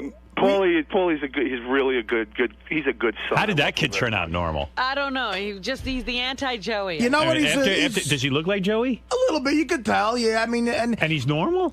Yeah, after the mom gets shot in the fucking head. Yeah, I gotta say he seems normal, and he's a really good kid. He's got a great energy about him. And what's he do? He just we had a lot of fun together. Thank you, Artie. I really appreciate that. Both my children are really really good. Good for you, Joey. Well, good for what you. are you saying? Good for you, Joey. Joey was away most of the time. Oh, that's right. Thank you. All right, good for your ex-wife. They must have done something right. I mean, he's a good kid. You could tell. Thank you, Artie. Now I like you again. No, I'm being serious. It's the Actually, truth. he looks more like you, Artie, so I don't know. Yeah, a lot of people asked if we were brothers. Is he a heavy-set kid? Well, not heavy-set, but he's got the Belushi look to him. Yeah. I see. Well, all of us do. Yeah, definitely. Remember, Joey, Artie, you're the young me. Okay? Yeah, Joey, let me understand something. So you get out of jail. This hot wife, was she cheating on you when you were in jail? You know something? No, I don't. I don't think so. I really do love her a lot. Did she visit regularly? Hey, you know something? You know what I forgot to ask you guys? What? Is there anybody else on the line? You're supposed to get David on the line? Where's David? Oh, is that your buddy, your producer? David, one of them. He should be on the line. Oh, okay. I see. He is here. Again. Oh, that's right. We can't interview Joey without David. Right. Hey, David, David. You there? Yeah, I'm here. Okay, great, man. Good. But did she visit you regularly while you were in prison? Who? Your wife. Which one? The new one. First one. Absolutely. The new one. Every visiting day, Ivanka came down to the jail, and she waited on that line outside with all the people that wait out there to She's going to have no problem meeting a new man, that's for sure. That's a good-looking woman. She's very beautiful. Any conjugal visits? She's hanging out at the jail still. It's any conjugal visits, Robin? Yeah, any conjugal No, it was all no-contact visits. Wow. It was all through the glass and on the phone. You were in prison. You weren't in jail, right? I was in jail, L.A. County, Men's Central. Great spot. Right? That's exactly where I was. To you, Joey? No, I was well taken care of with my medical and all that. Did you have a roommate? Not a roommate, but a cellmate. We were in single-man cells in a secured area called 1700 and 1750. That was a cell block, and we were on lockdown, 24/7 lockdown. We only got out to take a shower or... Did you have any fights? Oh, no. They go on, but no, not me. I was segregated. We're doing a show, Howard, called Celebrity L.A. Lockup. So the Sheriff's Department was very, very helpful in doing interviews with Entertainment Tonight and Insider with Joey and making his stay as safe and quick as possible. So, Joey, tell me the big answer here. So Amy Fisher's getting a divorce, and you're obviously getting a divorce. And then the speculation is that you two are getting back together as a couple, which would be the most phenomenal friggin' thing ever. Yeah. You got to do it. You got to do it. You know what? And you've said in the paper you've had contact with her. What kind of contact? On the phone. Oh, yeah? You called her? Absolutely. Well, we talk. Absolutely. When did you talk? You know what? I have to tell you, and it's like, like life has to go on. And like I've been trapped in this whole, well, not trapped, but just like in this situation since Mary Jo got shot, where I was just like pounded by Mary Jo for years. And it was like when Mary found out when we all met a year ago that, you know, Amy did what she did and there was drugs involved and Amy didn't remember doing it, and like Mary Jo and Amy made up, and it was like okay for them. I'm still carrying the anger and all this other crazy, horrible stuff. Yeah, you've said horrible things about Amy. Yeah, I did for all these years, and I decided, you know, for me to be able to, here we go, here's a little Dr. Phil for you, but for me to go on and get on with my life and be able to, like, recover from everything physically, emotionally, financially, I need to put that down. I need to put the anger down, because it does, no matter how strong you are, no matter who you are, the shit eats you up, man. It eats you up from the inside out. And I'm like, fuck this, man. Why, you know, Mary Jo didn't even care at one point that, oh, I don't care. She says she doesn't remember shooting me. You know, I care. So what do you? So what happened? You started calling. So I have to let it go to be able to make up with my life and go on with my life. So I have a good relationship with Amy. What do you mean? How often do you speak? I spoke to her twice this week. Wow. And you spoke to her on the phone. Did she talk to you about the fact that her husband and her were breaking up? Yeah, I know all about that. And, you know, I didn't file for divorce. My wife did, and I understand that her husband filed also. But did Amy? You two were talking? Maybe. Did Amy say to you that she still has feelings for you? You know something? We talked a couple of times, and I'll be in New York next week, and I'm going to definitely go to dinner and just. You know, I owe her an apology from the way I acted the last time that I saw her, and I'm not defending myself to the point, well, I was sick or any reasons why. Wait a second. You're attracted to her still, aren't you? You want her. You know what, Howard? It's honestly. Listen, it's just me and you on the phone now, right? Right. Go ahead. You know what? I'll be in town next week, and I'm going to hopefully we'll go to dinner. And I mean, you guys had good sex. You had a good time together, so it's not like you're totally repulsed by. I mean, aside from the fact that she pulled the shooting incident. Yeah, no, I'm not totally repulsed by her or anything that she did. Did you read today in the paper she just got big giant tit implants? Yes. Yeah, go ahead, well, David. You know, all I wanted to say is these two have an opportunity where they can rekindle their relationship after 15 years. Wow, that would be the biggest story ever. It was a Romeo and Juliet type of love affair with the gunshot, you know, that everybody heard. But Amy's shooting Mary Jo, going to jail, Joey going to jail. Can you imagine the ending of the story is Joey and Amy get back together? Yeah, they got to do the movies over again. Hey, Joey, is there a temptation on your part? Is there a temptation on your part to get together with Amy Fisher just so that you get back in the news and there's a whole big opportunity here?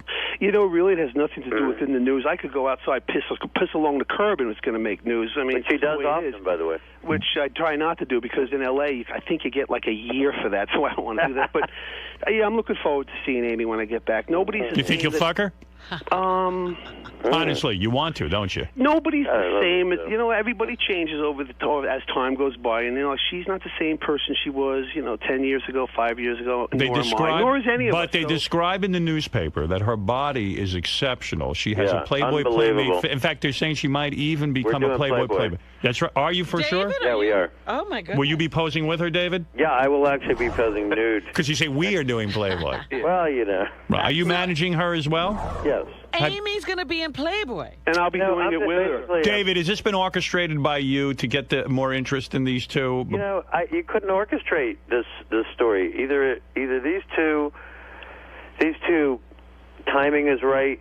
They're free finally. There's some opportunities. I think things have to be life-changing. Have you told Joey he better close the deal with Amy in order to make this thing happen? I don't have to. I mean, these two have chemistry together. What you're going to see over the next couple of weeks is kind of like a Truman Show, and we're going to chronicle some of it. Oh, it's a TV show. And I think it'll be fun. Wow. It's a TV show. Listen to Robin. Oh, yentering on everybody. Stop it. Wherever it goes, it goes. It's going to be, you know, it's going to be all right. Please. She's a professional yenter, you know.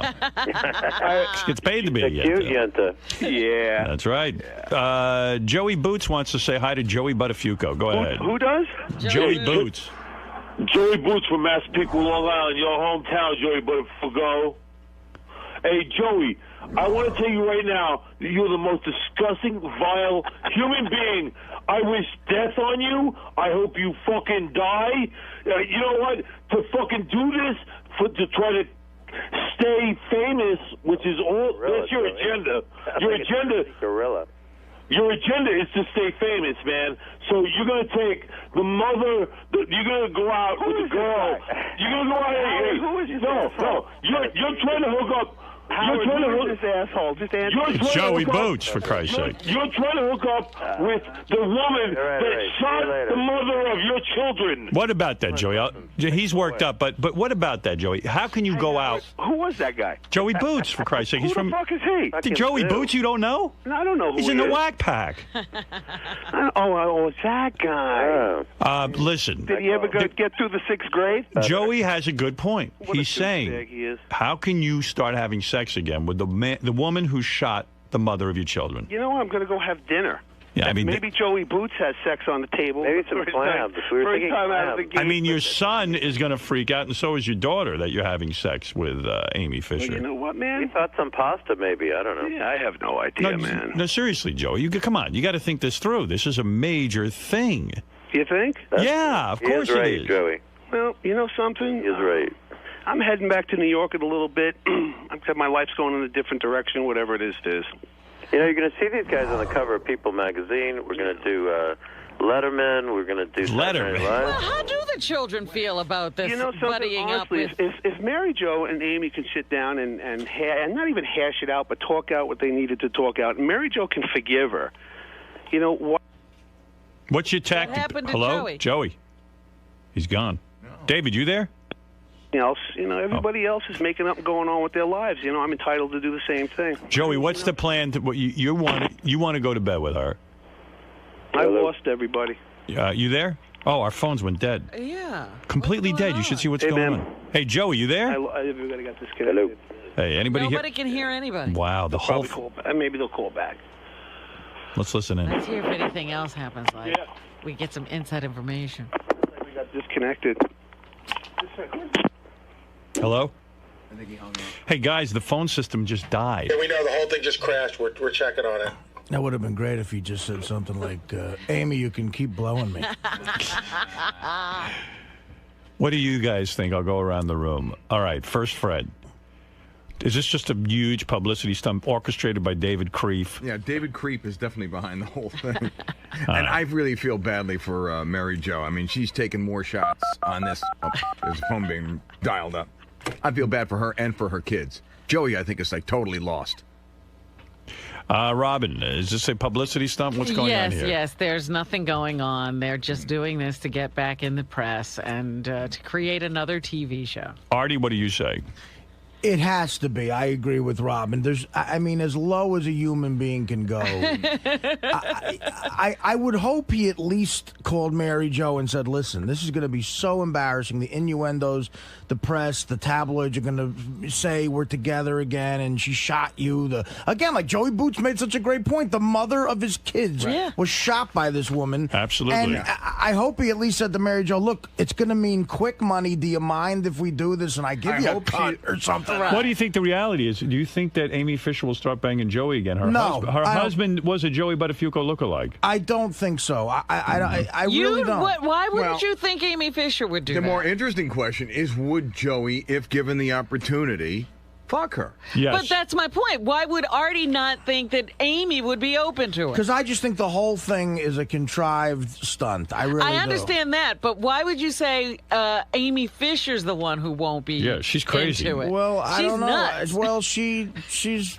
older now. We're all, as Joey said, we're not the same people. Oh, we can were you 5 grow years out ago. of nuttiness? Yeah, can you grow up shooting somebody in the head? I'm hoping you can. Artie thinks Amy might be normal. No, well, listen. She grew into I'd normal. fuck her. I'll fuck her. I look enough like Joey. I'll fuck her, I'll too. fuck her right fuck now. that fucker. But While we're waiting- I don't know. I think Mary Jo, having met her a couple of times, I think she's got enough class in her to go. I don't care how It's much still money. gotta hurt. Yeah, What I don't are you care. talking about? Mary Jo is she's a nice person. But what does Mary Jo got to do with this story? I'm saying if Joey did go to her and say, look, I'm sorry about what I'm about to do, but it's going to make me quick money. Do you mind this? Will it be that offensive? Even if I hope he would And have said. Joey's not going to sleep with a spreading Amy Fisher? I would hope he wouldn't for the sake of his Oh, kids. you're please, I really crazy. would. Well, listen, I'm telling you what I think. Joey will fuck anything.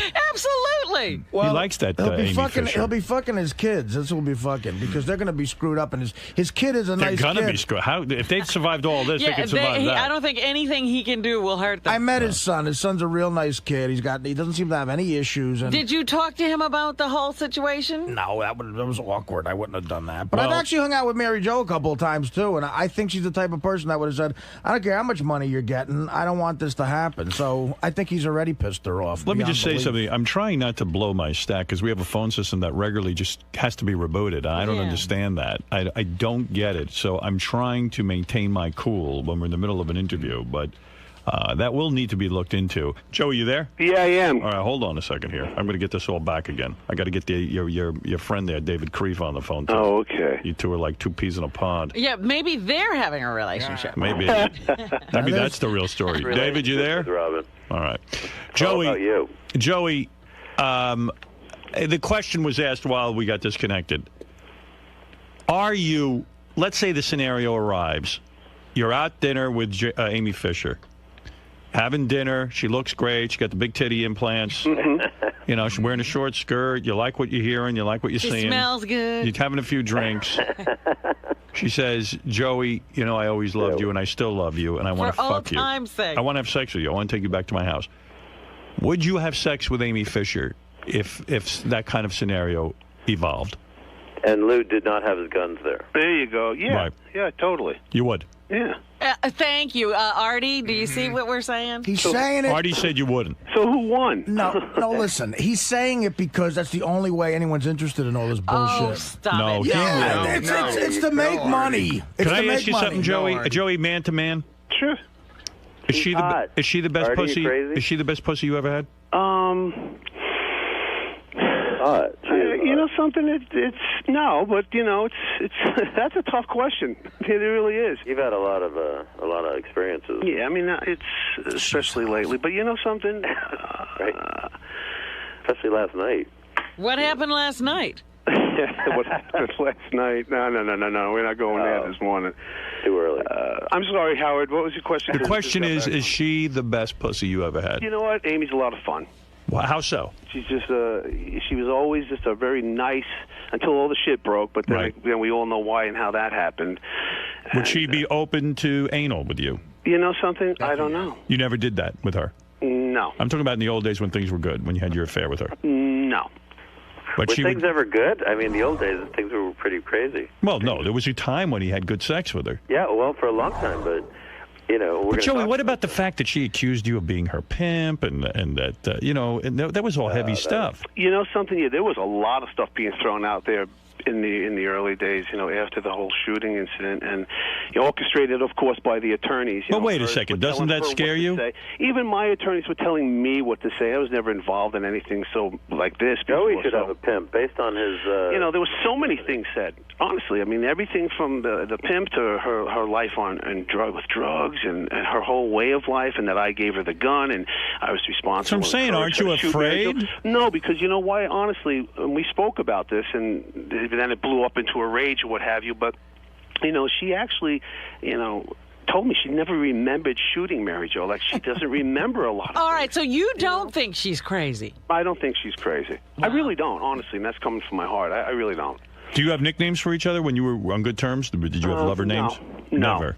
No, but honestly, like today, look, you know, I know. Honestly, to answer your question, I don't believe that she's crazy at all. Wow. Have your kids weighed in on this, Joe? Do you think your kids are going to be pissed if you start a relationship with her? Probably. Yeah. You don't care about that? No, I do care about that, Artie. Well, how are you going to deal with that? Well, he won't see his kids. I'll deal with it when it comes. Artie's so serious. No, this creep you've latched on to, David Creep, whatever his name is trying to promote the fact that you're going to fuck the woman who shot your kid's mother. You're on Jimmy Kimmel and you're not on the Tonight Show. Huh? I'm not on the Tonight Show because Jay Leno's a fucking asshole. Right. He's not Letterman. No matter what you say, Artie, I love you, man. Even funny, Artie. What? You're not even funny. Dude, you're a creep who's trying to latch on to Joey to try to get him, to try to promote, to try to get him. Right of your life. And Howard Stern, without Howard Stern, you're nobody. Nobody gives a shit about you. Guess what, dude? I had a career before I was here, and I'll have a career in show business. Well after you're fucking dead from creepiness. You're not on my list. We got cut off again. David, is that David hung up. Yeah, David. I didn't hang up. I'm he's here. still What here. did you hang up for Artie? Now, dude, you're just a weaselly parasite creep who wants to try to get this guy to make money off promoting he might fuck this chick who almost murdered the mother of his kids. Good for you. You're a creep. Well, You're a creep. You're the worst. I am not. I'm no well, creep. wait a second. How did we get into this? I don't know. I was talking to Joey. I'm trying to get to the bottom. It just of makes whether Joey's gonna makes fuck me Amy sick when Fisher. this guy's like, I go like, why would you fuck Joey? This guy's like, ugh, she's hot. The guy has no concept of love, caring, romance, nothing. His biggest claim to fame is to be with Howard Stern for the rest of his life. What's your claim to fame, douchebag? Why don't you fucking check What's me wrong with out? being with Howard Stern? Yeah, what's wrong with being with Howard Stern? Is that a problem? Great, but, if you were funny, it would be better. Well, Howard, why am I on the show? Because you're funny. Right, yeah, okay. Sir, what's your claim to fame? Day, bro. All right, let's find out though. One question I have. Yeah, I mean, do it. aside from your feelings about David Creef, Right. I met Joey's kids, and I feel bad for them. Yeah, that's his problem. He met a kid, and that's the end of it. Oh, he met kid. He met Joey's Yeah, I kid. met a kid. Hey, can I tell you A something? guy, a kid who you don't give a fuck about, You don't right? know crap about this story. What? You really don't. And you're just talking out of your mouth. It means nothing. You don't know any facts. What don't I know about it, You don't know Dave? about his What kid. don't I know about You it? don't know about the probation violation. You don't know why he went to jail. You don't understand why he's out of jail. You don't understand What does that have to do with anything? What does that have to do with anything I'm saying? You talk like as if you know this stuff. You've done no research. You don't know anything. What don't I know about the You had a long Buttafuoco night saga last that week you with know? Howard Stern. That's what you know. What? Just be funny, man. That's what you get paid for. I'm not. No, I get paid to talk on the radio.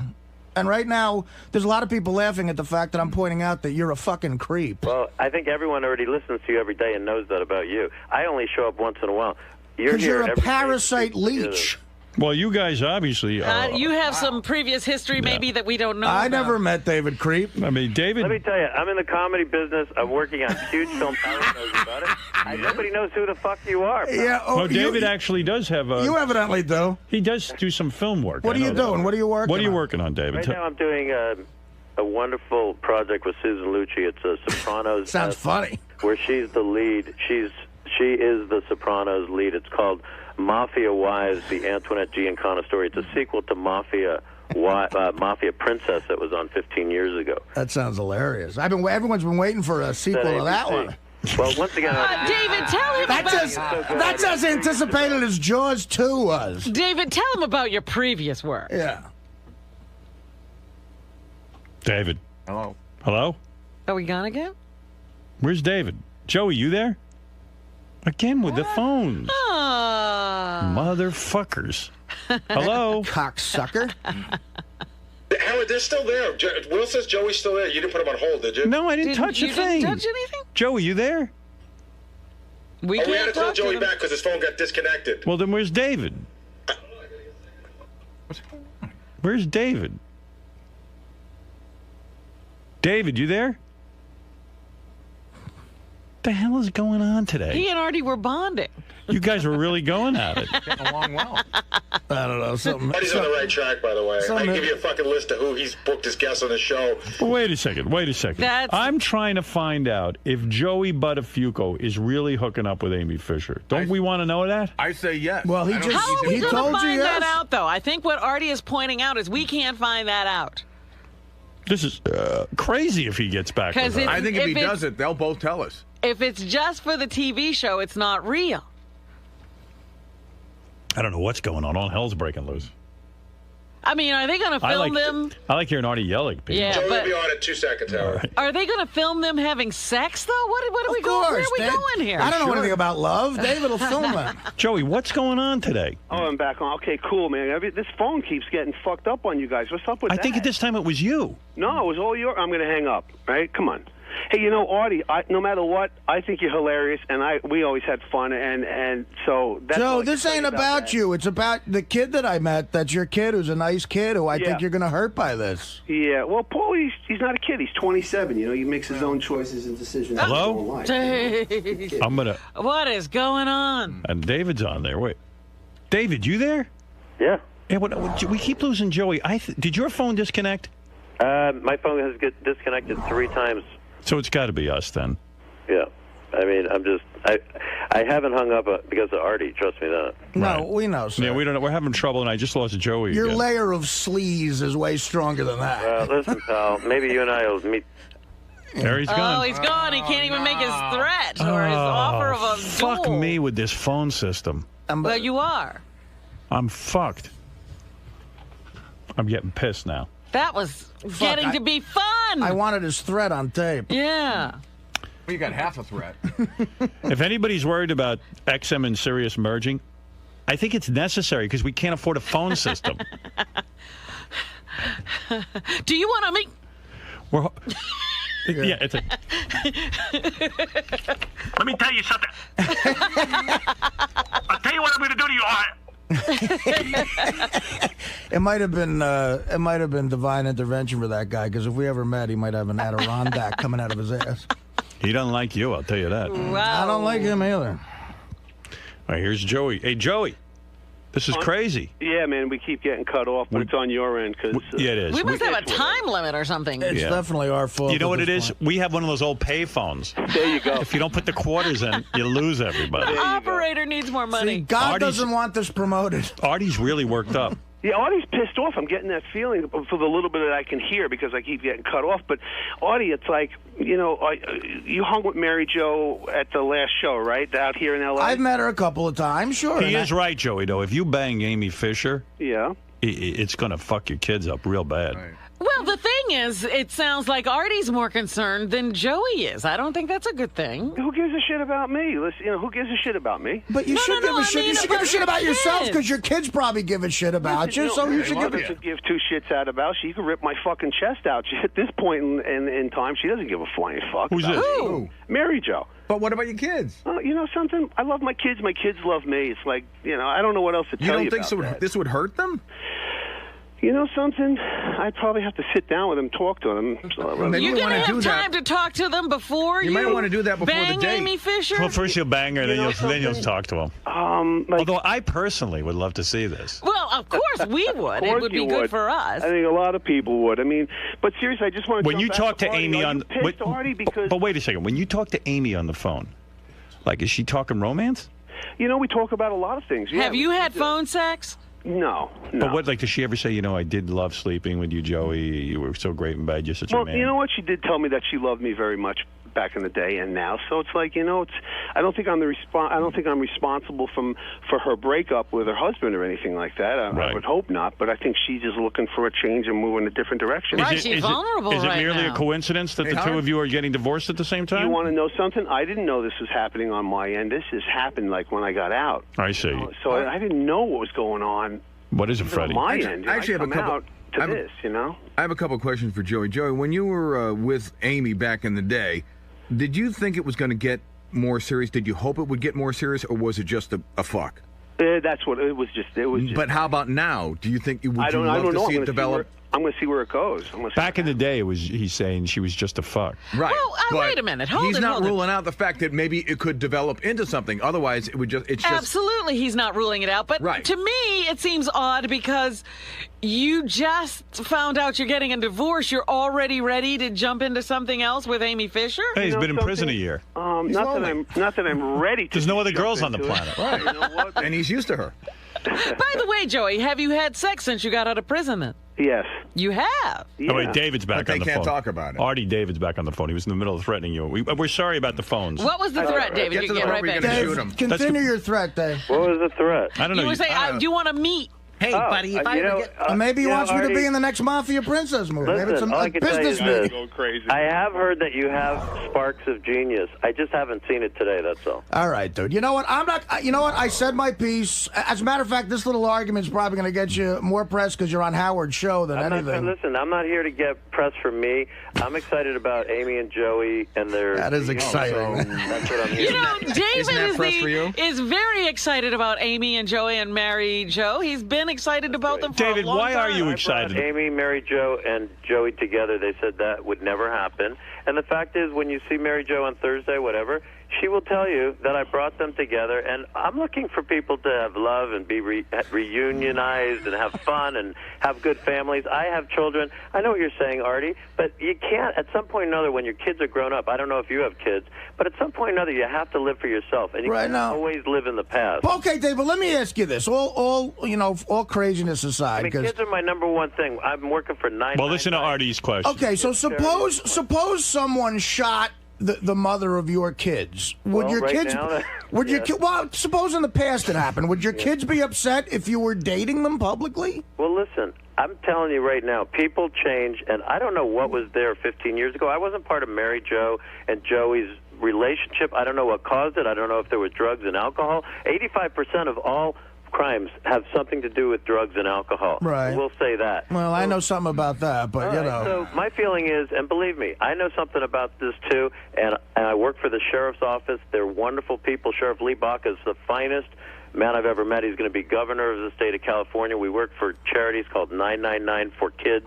And Do you think you could hook up OJ and Nicole's sister? Yeah. What about that? OJ was in the same cell that Joey was in, by the way. Is that right? And we went in there, and the reality is, what we're trying to do is show there is a lot of crap that can happen because of alcohol and drugs. I think if you stay away from alcohol and drugs, there's less than a 15% chance that there's going to be a shooting. Let's see what the fans have to say. I can't argue with that. Stephen in Cleveland, you're on the air.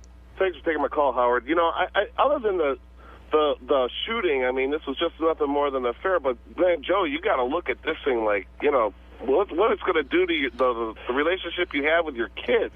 I mean, this guy's nothing more than a parasite trying to make a buck. Artie, you hit it right on the head. I think Artie's changing his mind because, Artie, I think you realize if people are in love, anything can happen. You can have cancer. You can be an alcoholic. You can be a drug addict. I'm not saying anything that's too far away from any family in the world. Why doesn't everybody deserve a second chance? So let them have love on their own, buddy. I mean, why do you? Why do you have to hook them up? What is your interest in it? What's your love connection? I'm a Why are you the love facilitator. connection? You know, I'm doing a project coming up with with many talent that are superlative talents. The fact that Joey and Amy are this item that they are is not my doing. I just happen to facilitate it. All right. Like Sinatra with Dean and Jerry. Exactly. I freaking love you. Listen. I gotta say something. You know what? I've met Joey and Mary and now Paulie a couple of times, and to tell you the truth, I have an affection for them because I probably have the same background as them. I'm the same type of person, and I really like them. I do. I think they're deep down, they're good people, all three of them, and I just feel that it's just good. This is going to tear them further apart. Artie, It's just the worst thing that could happen to a family. People show their sides. Like you have a side that you show the public, but then some people David, you have a can't think this personal would be side. good for Joey's kids to sit there and know their dad is now in love with the woman who shot their mother. You've been through a divorce, Howard. Yes. You know that a lot of stuff happens when you decide to get divorced. Your kids sometimes take sides. All sorts of things happen. All I can tell you is that usually it's unjustified. Yeah, I mean, at the end of the day, this is all for the love of money. What are you talking about, pal? I'm just saying, as someone. I'm just telling you, the reality of this is people go through divorce, people go through separation, they go through alcohol, they go through drugs. They usually and don't at go some through point or another, gunshots, though. You have a life, and you know you don't live it only for your kids. You live it for your kids before they're 18, and then they have their own lives. Oh. Yeah, but a lot of this stuff is history. Howard? Adam, you're on the air. Go ahead. Is the guy from Cleveland still? No, that's the guy from New York City. Go ahead, Adam. Hello? Yes. Hello? Yes, go ahead. Hey, Joey, man, I got to give you some advice. You need to stay away from her. Not for anything else for your kids, but for yourself, man. She is so stupid. I used to live across the street from her. I just moved 6 months ago. She is so stupid, she'll get you arrested for doing something stupid. She is not stupid. You're wrong. She's a very. You sound like an idiot, but she's a smart girl. Oh, really? Okay. Let's see. You're an idiot. She's smart. She drives David. First of all, and she's hot. I want to hear this guy. Let me hear this guy. I want to hear this guy. Seriously, First of all, her husband spent all her money. She told my wife and her girlfriends in the neighborhood. Nothing left. Gone. We don't know that. Okay. This is hearsay evidence. So Joey, don't worry about the money. It's not there. You got to start it all over again. Number two, the girl drives around the neighborhood with the kids in the back seat, not buckled, jumping around in the front seat. Oh, that's all hearsay. Come on. Let's go. Yeah, we on. don't even know if he lives across the street from Amy Fisher. Dominic, you're on the air. Go ahead. That's the idea. You don't know. Dominic was Joey's lawyer for a while. I started with Joey actually through Howard, and then I helped Mary Jo later, and Joey knows that. Yeah. And then I helped Amy get out of jail. So I kind of was there from the beginning to the absolute end. Okay. And I understand Howard and Robin's attitude, but what I don't understand is why you would make the comments you make about Artie, who's the best guy in the world. I love Artie. You're talking to me, Dominic, or somebody else? Griff, whatever. Oh, no. Griff. Well, I love Artie, man. I've seen him. I think don't know Artie's a Artie. great dude. I think he's got sparks of brilliance. All I'm saying is it sounds to me like this issue is sensitive, and I don't know why. I don't know Artie. All I can tell you is there was alcohol and drugs involved 15 years ago. There's not anymore, and if there's not, then at least people can think clearly. That's all I can say. Alcohol and drugs by who? By Amy and I think Joey was probably... No. Joey never did drugs, and I read every probation report. I was totally clean. Absolutely. Totally clean when all that went down. I got clean in 1988 all from it takes everything. is one person to be alcoholic if you can make money with this, that's up to you. But I think Artie's point and everyone else's point is true, and that may be something Joey accepts. But if these kids came out of this okay, I say that's an act of God almost, because they went through hell. I was there. Do you think things will change when they're 25, that Joey makes a decision like this to do anything in his life? I don't know. Let me tell you, they hate Ivanka, his current wife. They have given her such a hard time. They've never accepted her. It doesn't matter if it's Amy Fisher, Ivanka, whoever it is. Their family is never going to accept anyone as the mother but Mary Jo. Hey, Dominic? This is almost like a movie that you wouldn't believe the script. Hey, man, I got to tell you, and anybody who's listening to this, Dominic and I have always said this, you're very rare. You are, and I've been through attorneys and met with them, and I got to tell you something. You have never lied to me, Dominic. You have never misled me. You will help me make decisions to go on and make the right decisions. And I got to tell you, man, you never lied to me. You never told me this. Honest to God, you were great for me, and you helped me recover for this. This is now part of my recovery. Okay. Still 15 years later. I don't know how this is going to come out. I don't know. If Amy calls me, I'll give her a free divorce. And when Mary Jo called me, and forget why, you know who paid for it, and that was my... Right. And it was a lot of money. But all I'm saying is, listen, you got to do what you got to do. Right. But I think Artie, who I truly love, is just trying to say to you, is it going to hurt the kids? And maybe that's a test you're going to give. Yeah, I think it's incredible. Dominic, they're not 8 years old. Well, I'm not saying I'm right or wrong. Well, it doesn't matter if a kid is 8 years old. If a kid, are you telling me that at some point or another you don't? Listen. There's a billion women on the planet. We're talking about. There may or may not be. We're talking about reasons. specifically the woman who shot Mary their Jo. mother. Listen, you want to know one other thing people are forgetting that she was underage when he was having sex with her, so there was another act of victimization going on. Nobody wants to listen to me. You guys are doing a great fucking Listen. The thing is, here's after I never met Joey's daughter. Joey's going to fuck Amy Fisher. I hear it in his voice. He does not care. He's hell-bent on doing this. But after I met his son... I'm hearing that now they're going to just put the two of them in a house and see what happens. Right. That's crazy. Am I right, David, or not? You are brilliant. You're the only one that makes sense on this show, because to me, you understand this show. Oh, you're nuts, David. I'm going to get on Artie's side in a minute. Yeah, well, listen. People make money off snuff films, too. Really? I don't know why I'm so smart, but I'm telling you. But I can't see. It's one thing to have them have a meeting. It's another thing to have them dancing around town. Hold it. Going to Vegas. Joey, it's a done deal, isn't it? Pretty much. You're underestimating Amy. Amy has 2 kids. Hold it, Dominic. I didn't get an answer. Right? I didn't get an answer. She's a great mother. I don't think she'll do anything to harm her kids. Joey. And if you two can put a show on... I got to have a word in here. Joey. I agree with Dominic. I really do. Joey, you're going to have sex. You've always been the voice of reason. Wait. And God bless you, and I love you. So what do you agree with? He's saying not to have sex with this girl. Well, that's not the issue. That's not the issue. I discussed that on the phone today before they even meet, whether or not they're going to have sex. So Amy's children have to see a headline like that. So what's the issue? You could sell this as a reality show. You want to see them in a house? Wait. What's the issue? I don't even know. Howard's the only one that brought it up. I've never brought it up. What is the issue? If you can believe this or not, honestly, from my heart, I owe Amy a huge apology. This is not about sex.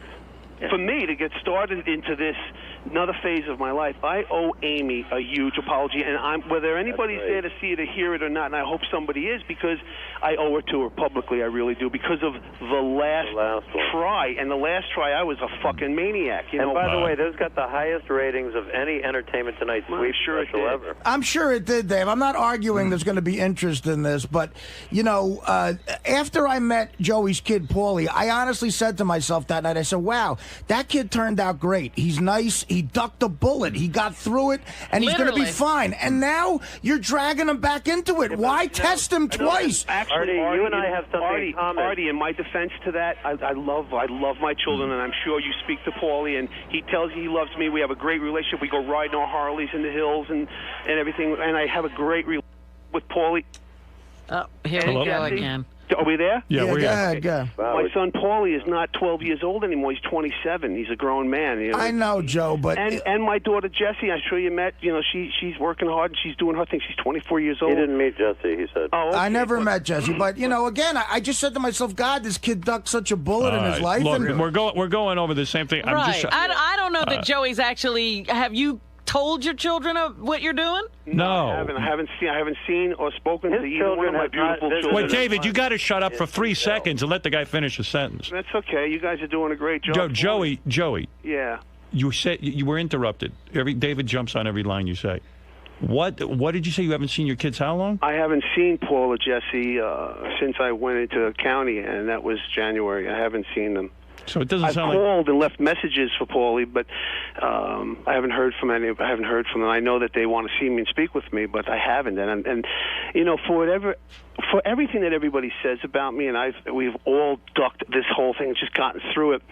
I am a very sensitive guy, and I know you guys a long time. And Howard, you were the only one there back 15 years ago when all this shit jumped off, and you were really the only one who gave me the chance to speak. Honestly, you really did. You know, and I. All right, so all right. Well, everyone's just saying to you, better think this through. I haven't seen my kids, and I really need to. But I just got out like 8 days ago, and I'm dealing with so much. There's something wrong here between you and your kids if you haven't seen them for that long. So I would think real hard about whether or not you should see Amy Fisher. I have a question. On the other did they hand, visit him in jail? No, he said no. He hasn't seen them. No, I didn't want them to, guys, because it's a real shitty place to be, even for the people who come to visit inmates. It's a bad place to be. All right, thank you, David. And David Kreef, Joey Buttafuoco, thank you, and keep us posted on what happens now between. You got it, man. All right, very Listen, good. guys, honestly, I hope everything turns out all right. I really do. Thanks, Artie. Thanks a lot. Thank you, guys. Bye, Robin. Bye. Bye. All right. Bye, Howard. You let that guy have it in there. Yeah, I have no more energy. I don't know. Just something about it struck me the wrong way. And I did meet Joey's kid, and I felt bad. I don't know. I feel bad for the kid, and now it's just. I mean, this is how anybody could disagree with what we were saying in there is beyond me. Well, you were dead on, and you've been in show business a long time. Does he remind you of a lot of the creeps you've met? I don't know, man. I'll tell you, I've met some creeps, but that takes it to another level, man. That's creepiness at level red. I don't know. And the fact that he tried to feign that he cared and that he cares about people in love. I know. I don't know, man. It's a fucked up world. I'm glad I'm not that healthy, and I'll be leaving soon. Okay, you guys can deal with David Kreef. You know what's really fucked up? It's like everybody has a second chance. Everybody should get a second chance, except me. I'm not allowed to have a second chance in my life, I guess. You know, Mary Jo, God bless her, she's got a new guy in her life, and she's happy, and that's good. You know, my children even got a second chance in life because they were very young when all this happened to their mom, and it's, you know, they got a second chance to move on. And like Ivanka always told me, that's why I fell in love with Ivanka. I said, because she always told me, when is it my turn? Don't you get another chance? It's like, I think I just got my second chance with Ivanka, and I really believe that. I really believe that now she's gone, so...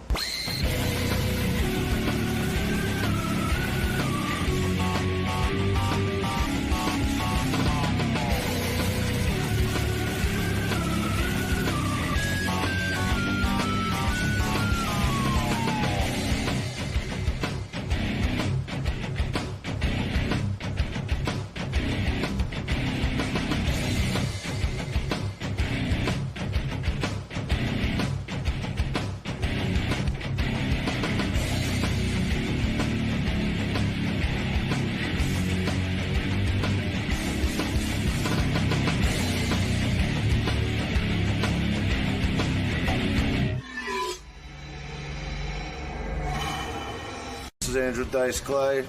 I'm back here on Howard TV promoting my new show on VH1 called Dice, Undisputed. Like there was ever a doubt. Nothing but nothing right, Donnie. Nothing but nothing right. Andrew Dice Clay is here to celebrate the fact that he has a brand new TV show on VH1. Fred saw it and says he loves it. I love it. I'm going to be watching it. Congratulations, you got a TV show. Now, when does it start airing? Sunday night? Starts airing Sunday night. How do I make this thing a little... I can't wait. Oh, that's better. But yeah, so it'll be every Sunday night on VH1. Yeah, Dice Undisputed. This is a big break for you, right? It's amazing. It is. It really is amazing, and the publicity behind it's been amazing. I see a lot of talk about commercials, this kind of thing. And Fred said he's very excited about it. Fred, how did you see the... And he's also excited about nothing. They sent a link to it, and... They said it was just clips. I ended up watching the whole goddamn thing. I was so enthralled by it. I loved it. Yeah, because there's why do you love it? You know what it is? It's more than just the bullshit. You know, like when these reality shows. I think a lot of times it's just actors. It's a real story. It's really a real story, going on. and he's got something at stake here. What is the story that you're trying for? You don't like the word comeback. Like when I call it coming out of retirement, and the only reason I say that, I mean, I never stopped working. You know, I did gigs. Right. But you know, like back to when we got back together, I talked about the breakup of me and my wife. Right. And what was more important to me back then was staying in L.A. and bringing up my boys and taking care of them. Are the boys on the show? And you want to know something? Yeah. My wife, actually, I was so impressed with what I showed my wife, and she says his sons are like the most normal kids you could ever imagine. I don't believe that. Well, no, they are. They're the best boys. They're good kids. Yeah. They are. Yeah, how do you know? I've met them. Yeah, but they're on good behavior around you. But let me just say, you can tell. I mean, you can Dice is tell. a good dad. I'm not even going to get You're to talk Dice is here. a I'm good waiting dad? to come in, and I don't get to say nothing. You get to talk all day, every day. Go ahead, you're I right. flew. I risked my life for this show. What the fuck is going on here now? Go ahead, but Fred was complimenting. No, and I appreciate it, but I actually consider it maybe one of the first real reality shows because it's a real story. And, you know, it's real goals involved, career-wise, and also the family is real. There's no making up stuff. Right. That's what I'm saying. I saw a clip where you have written a book, and you meet with every book publisher, and they turn you down. Now, that was great. Well, but it's true. This is what happens. You meet with the publishers. They read the manuscript. Whatever we send Or them, the chapters, or whatever. and they want it. Then they take it to their boss. They want to make a deal, and the boss gets afraid. Right. That's what goes with the whole Dice thing. So we see your career, we see your home and not life. everything is so great. It's You know what I mean? It's hard to be Dice, I guess. Now, when you're with your kids... It is, Rob. You know what I mean? I feel bad for you. Don't feel bad for me. I don't feel bad for me.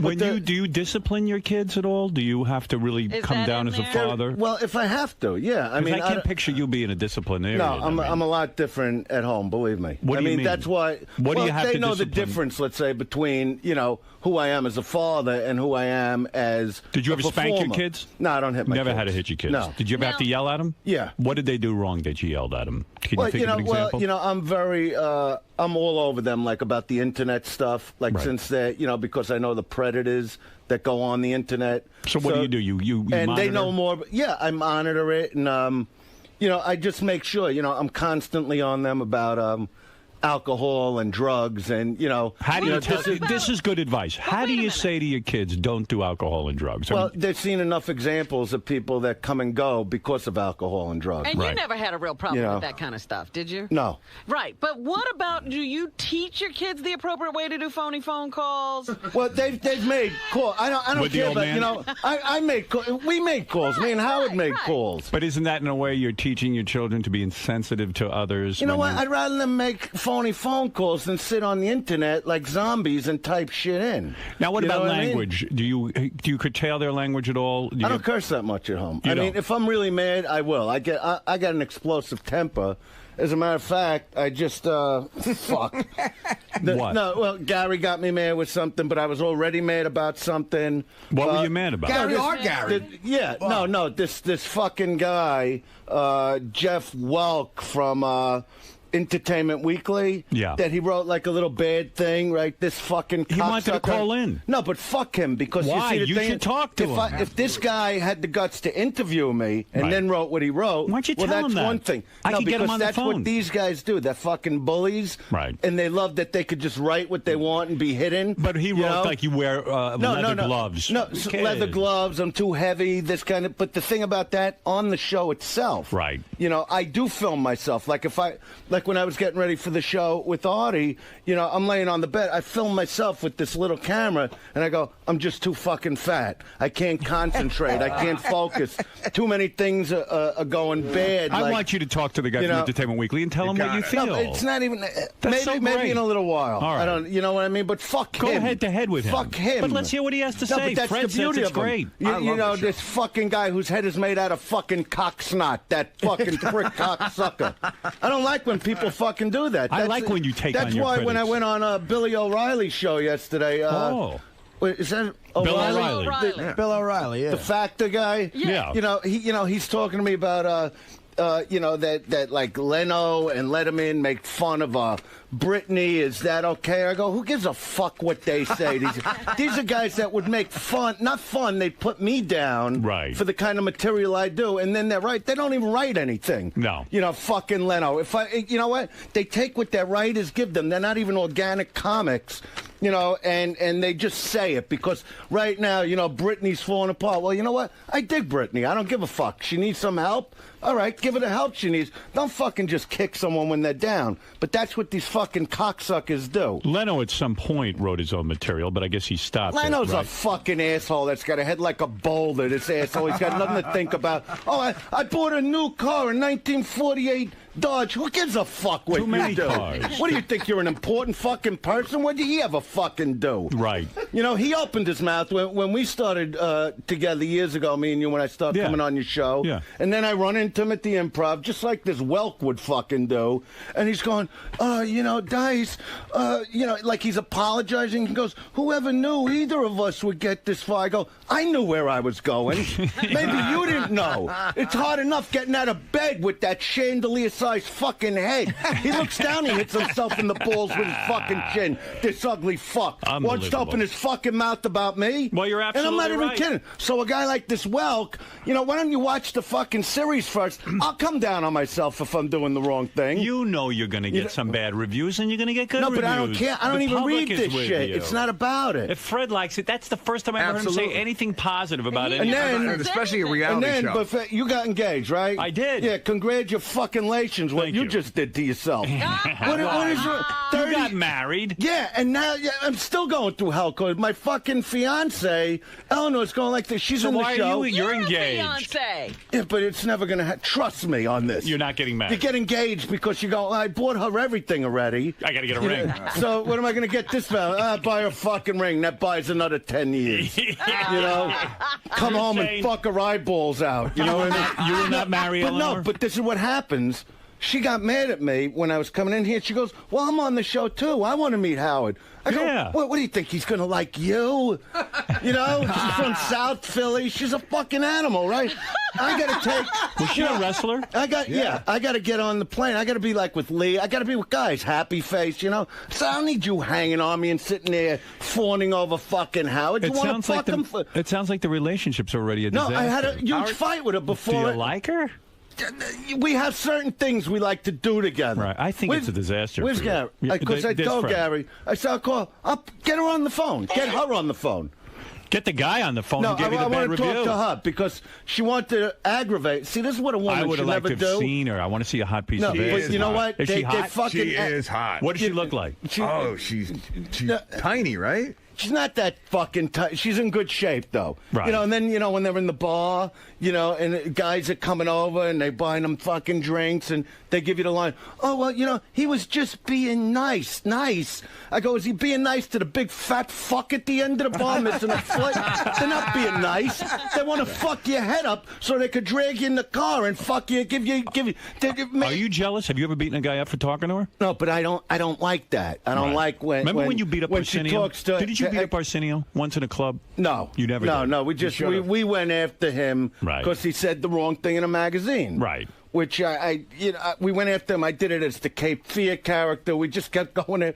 And then, like, years later, me and Arsenio spoke about it, and he goes, no, you had the wrong idea.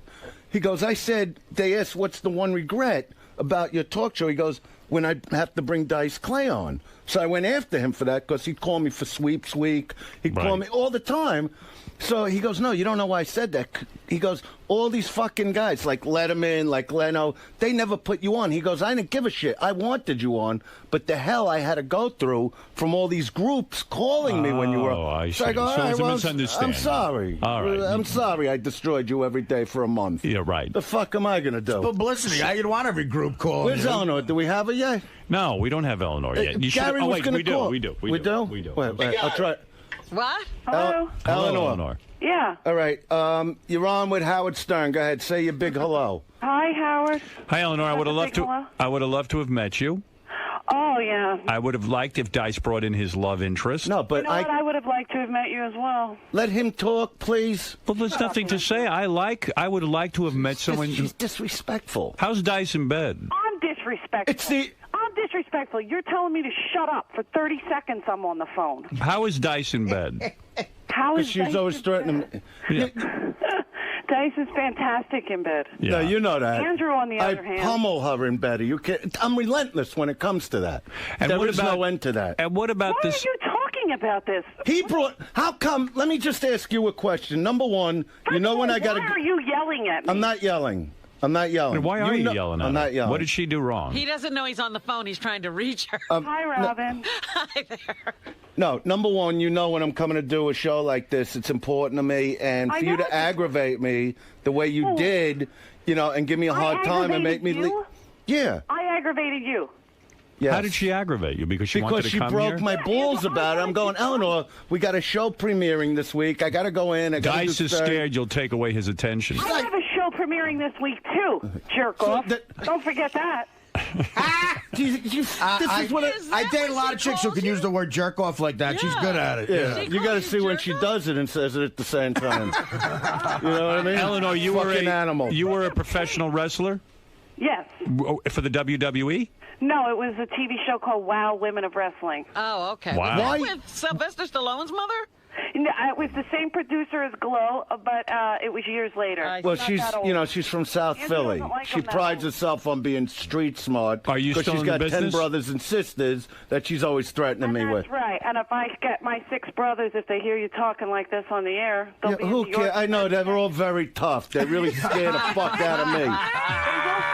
They're not just scared In of front of fuck my out of you, kids, beat she the wants fuck to out of tell you. me in front of Max and Dylan. She's always, oh, my brother Jimmy this, my brother. What makes him so Jimmy tough? will Because it's a break you in fucking brother. Do Max and Dylan like her, or are they kind of Her not brother thrilled? Jimmy actually is like he looks like a little like Bruce Willis from Die Hard. Right. So they make like a big deal out of that. Do but the I go, but boys- he's not from Die Hard. Do the he's boys- not fucking Bruce. Howard's trying to talk. What? Do the boys think of fucking girl? Do the boys think of? She doesn't know. All do the right, I'm boys- listening to do Howard the boys now. think of her as a stepmother? Do they respect her? They and have like a lot her? of respect for her. She's absolutely incredible with the kids. Does she live You know- with you? Do you two live together? Yes, and that's the problem. See, when she had her own apartment and I could go over there and just annihilate her, Right. And then go home to my wife, that was a lot better. Right. You know what I mean? You know what, Andrew, you're I'm fucking around. I'm looking like she's somewhere in here. I'm fucking. You're supposed to have a sense of humor. Did You go used with a to- comedian, were you- asshole. Were you cheating on your? a comedian. I go with a jerk off. Remember that. Were you cheating on your wife with her? No, just at the tail end. Right. Like once So- I moved out. Once you moved out, you started banging Yes. her, Yes. Eleanor. Please, I don't say that about your girl. Why? I bang my girlfriend. Yeah, but I don't say it. Oh, See, that's okay. what makes me mad All when right, other that's- guys He's think. not honest, Howard. And I- You how to be honest. What do you mean I'm not honest? He's banging, Andrew. It's what it is. So the truth No, is, I know it's bang. Look how she loves that. So you were having an Yeah. affair when you were married. No, there was not no. an affair. I What- can't do that. Then what the I'm fuck Catholic. was it? When I'm grabbing your ass in a parking lot and run my hand on your leg, you little filthy animal. Yeah. You know what? You're Fucking slob. I love her. You don't, Eleanor. You don't know that that's having an affair when you're banging. No, I wasn't Dice? banging. You know what? We would talk a lot. We would talk, Yeah, and I would let her know I like her. You know, he would use me to, get his problems off his chest. Oh. And then he made his move when I was real vulnerable, and I felt sorry. What do you mean you were vulnerable? I was the one going through the breakup. What the fuck are you even talking about? Don't give that Eleanor, bullshit. this is real radio. This isn't me and you at home. Talk like a fucking human being for once. Talking like a fucking human being. Don't curse me like that. Well, I'll tell you what. This is why we have problems. Because she doesn't act like a fucking person, Robin. What did you gotta wear? learn to be a person. She never even met Howard. What are you wearing right now? Don't start. What's your girlfriend wearing right now? I don't know. She's not on the phone. How would I know? Get her on the phone. Can't ask her. But does your girlfriend at least talk like a person, act like a human to Why are people? you acting like she's not? Because she's her jerk off on Dice. Yeah, but you're being an animal to her. I've never You're not heard being Beth call Howard a What she jerk likes. off. You're not being a gentleman. Do you ever? He's not, and he never is. Have you ever hit Dice? My brother Johnny's calling me right now. So let him fucking call. What do I give a shit? Go live with him. Let him live with you. John, go kick his ass. Let him buy you cars and clothes and jewelry and all the shit you like. He buys me anything I want. He's my brother. He loves me. I'm sold I know, on the you're show a very for close-knit fucking I wanna see family. this. I get it. I have to see this now. I get How old it. are you, Eleanor? Why? I'm just curious. She's in her 30s. She won't say. I'm kidding. 36. You're a young chick. And she's in great shape. She does 100 classes a day, jumping up and down. She does the Pilates. You go to jump up and down class? She does the fucking jumping jack classes, the spinning, the little spinning like a hamster in a wheel. You know what they do? If she got Because she's got nothing to think about. Because I take care of her. Do you ever get angry that you have to pay all the bills and she gets to do Pilates all day? No, but you know the one thing she did learn. You know, she didn't know much when I first took her under my wing. Like she didn't know how to cook or anything. Right. You know what I mean? Which was a gigantic fucking fight that I actually said, hey. Right, because when you move in with Fred Flintstone, you got to know how to do that shit. Oh, my God. No, how come your mother knows how to cook? Every time we go to her mother's, it's like a turkey or a prime tip roast. She had to learn how to cook. Well, what is going on here, though? It sounds like you two hate each other. No, we don't hate each other. Believe me. You know what it is? She'll have 4 more holes where her asshole was when I get home. You know what I mean?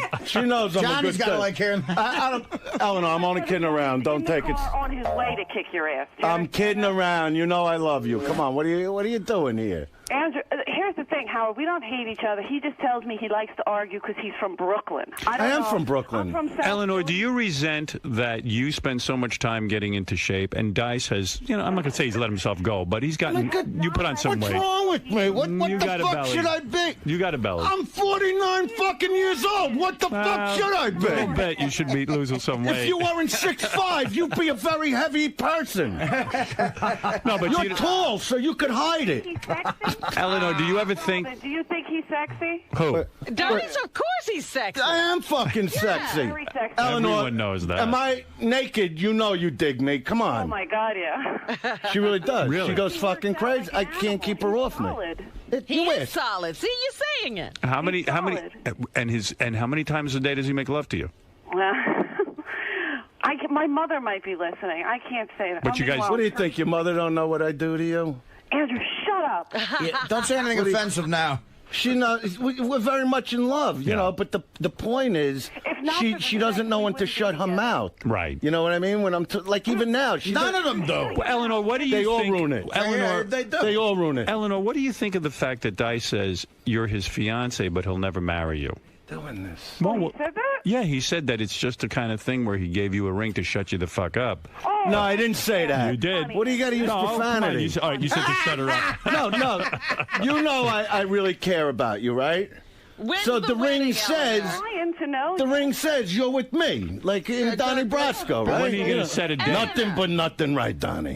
Eleanor, do you Nothing want to but get nothing married to right. Dice? Of course I want to get married to Dice. When will you get married? Well, I don't have know. time we've right now. taken it slow. You know what? I told her when we got engaged, I said, look, if I ever come to you and say, now's the time, let's just go do it, because I'm very He busy. wants to just run to Her fucking sister-in-law start sending her... Shut up a minute! I want a fucking real wedding, shooting. I don't want to go to some hole in the wall. Yeah, and she's talking about 300-400 people that I never. What am I on? I'm going to sit there for people to come over. I would never do I that. like you.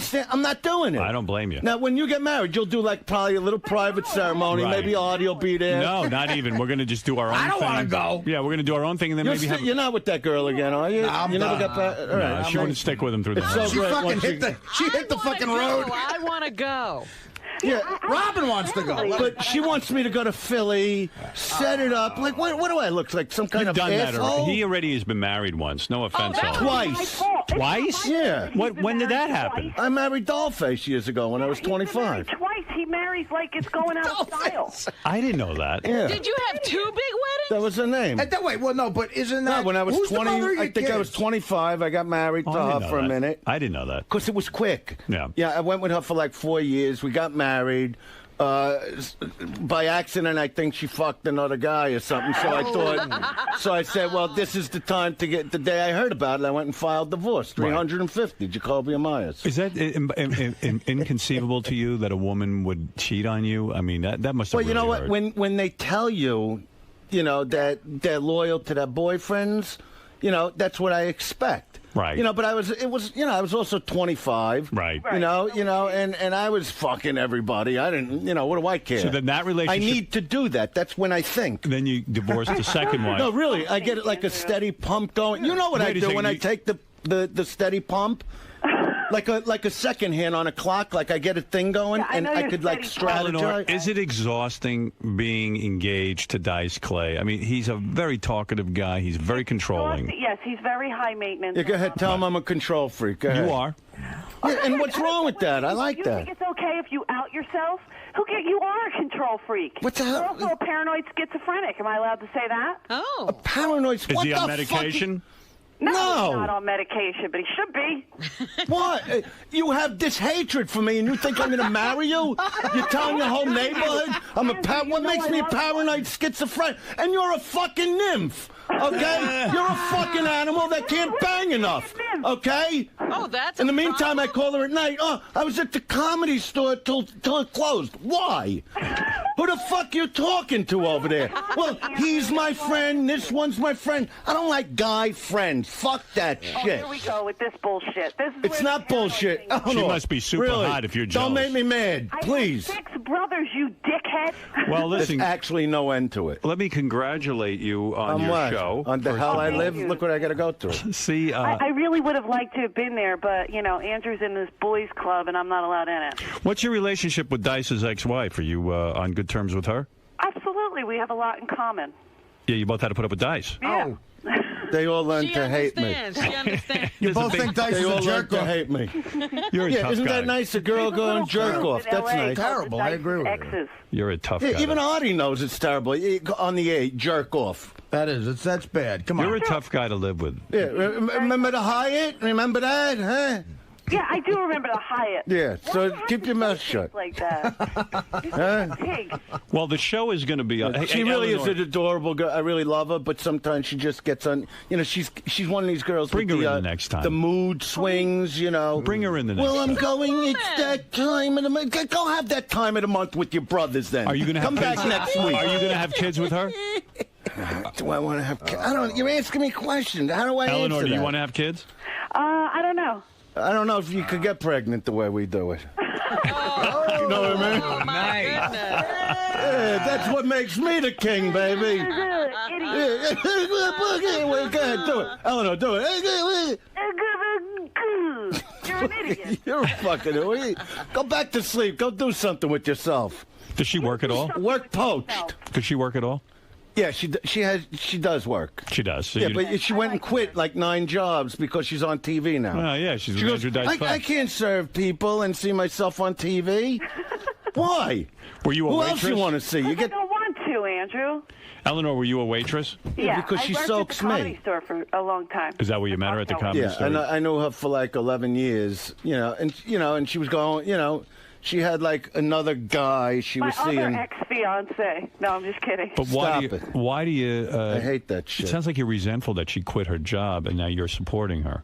You'd like No, to. I don't care if she takes money. I'm very generous. I don't care about that. I just don't like what she's he's saying. very generous, but Eleanor, I no don't offense, sit but around. and I got to ask this for Andrew's sake. Were you doing a bunch of comedians before Andrew? No. No, never. He's the first one, and he's sickening enough. So, I'm kidding. I'm kidding. Yeah, we'll see how sickening I am. Face down, ass up. You know what I'm talking about. Is that how you like it? Wow. That's how she demands it. You know what I mean? Well, it Stop, sounds. You're embarrassing me. I'm teasing around, and tell your brother he knows I'm teasing. Please, Tell got my to deal brother, with yeah, this he keeps shit. calling. You never Well, banged. let him call. Doesn't he work? Let him go to his job. Yeah, he works, you dick. He's up. I'm sorry. You ever bang Pauly Shore? You believe this, Robin? No, I never banged Pauly Shore. And she always says, by the way, Robin, she always goes, Quivers really digs you. Why don't you go with Quivers? How do you like that now? Oh. You want to out things. Did you ever bang Carrot Top? And Quivers is built. No, I don't do prop acts. Carrot Top? What do you even... I'm just finding out if she's been with comedians. No, I don't do prop acts. That'll So not you're happen. safe around Carrot Top. Don't do prop acts. I don't blame you. Eleanor, you sound lovely. You come in and see me. Look, I look With or like without, the bad guy. You Come look in without him. charming. Is that okay? Come in here even without Dice. Who needs him to be perfect. here? I'm in That's love right. with We'd love to meet you. We'd love to meet you on your own. All right? Yeah, you come in here.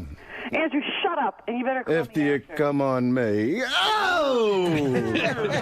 Fucking I get like horny hearing her. You know, she's good like that Good in the girl. hotel room late at night. She you speaks call. well. She speaks well. You know, Well, like you that. better call Do you me do that later. like when you're on the road? Like call your chick? I'm and never go, on the road. Oh. You know, I don't have that life. There's no But road. your girlfriend goes on the road, right? No, not For really. the She's dance? got to go to Vegas for 2 days. No, so does she But like does she call you late and at night? 'Cause She I never like did when Dancing Andrew with the does Stars. She never whatever did that. she does? If she's out of town, She's going to go do Vegas for 2 days that's for a not what TV I'm saying. show. I'm I just call saying. I call my girlfriend constantly from the road. That's what I used to do. Yeah, And Drunk, my though. girlfriend is never on the road. I see He's her. asking you a question. If she goes away for 2 days, She doesn't does go she- anywhere. she does. She was doing that. What do you thing mean with she? the Let's say, does she ever savings go stuff into last another year? room and call you? No. And get you all aroused, and then No, right before never. you're gonna blow, you know. Andrew does like to have phone sex. You do phone sex even if you're in the same house? Listen to her. Yeah. What's better than that? Because then, Is she right good at it? before, you know. Let me you- have you- phone you- sex with you. See how good it is. No, not you. Why? I Be a could do friend. it with her. Go She's ahead, my- you do it. All right, They have to have But do it megaphone for sex. real. Do it for real. Don't give me any bullshit. I don't want. It's bad enough what she's known as in her neighborhood. I don't want. What's her name in the neighborhood? Hey, stop it, Andrew. Stop saying that. You know I'm kidding around. Come What's on. her name? Come on. You know I'm The whole kidding. neighborhood will drive there and beat the shit out of you. Yeah, right. Come on, honey, let's be The friends. whole neighborhood knows you love me. Come on. Brooklyn ain't shit. Are you in bed now, though? No, I got up. I'm doing dishes, of course. What else am I doing? Well, what should you be doing? Brain Cleaning up after surgery? you. That's right. You know what I mean? He's so handsome. Oh, boo, boo, boo. Do some phone sex with her. I want to hear it. Are you wearing the little, the little Miami shorts I bought you? Yes. Are you really? Well, actually, oh God, everybody's calling, Andrew. No, come on. So, no, I'm not wearing those. Not until tomorrow when you come home. No, but so what are you wearing? Oh, I'm not telling you. You wearing this one is of your phone little, sex. You wearing one of your little thongs? Yeah.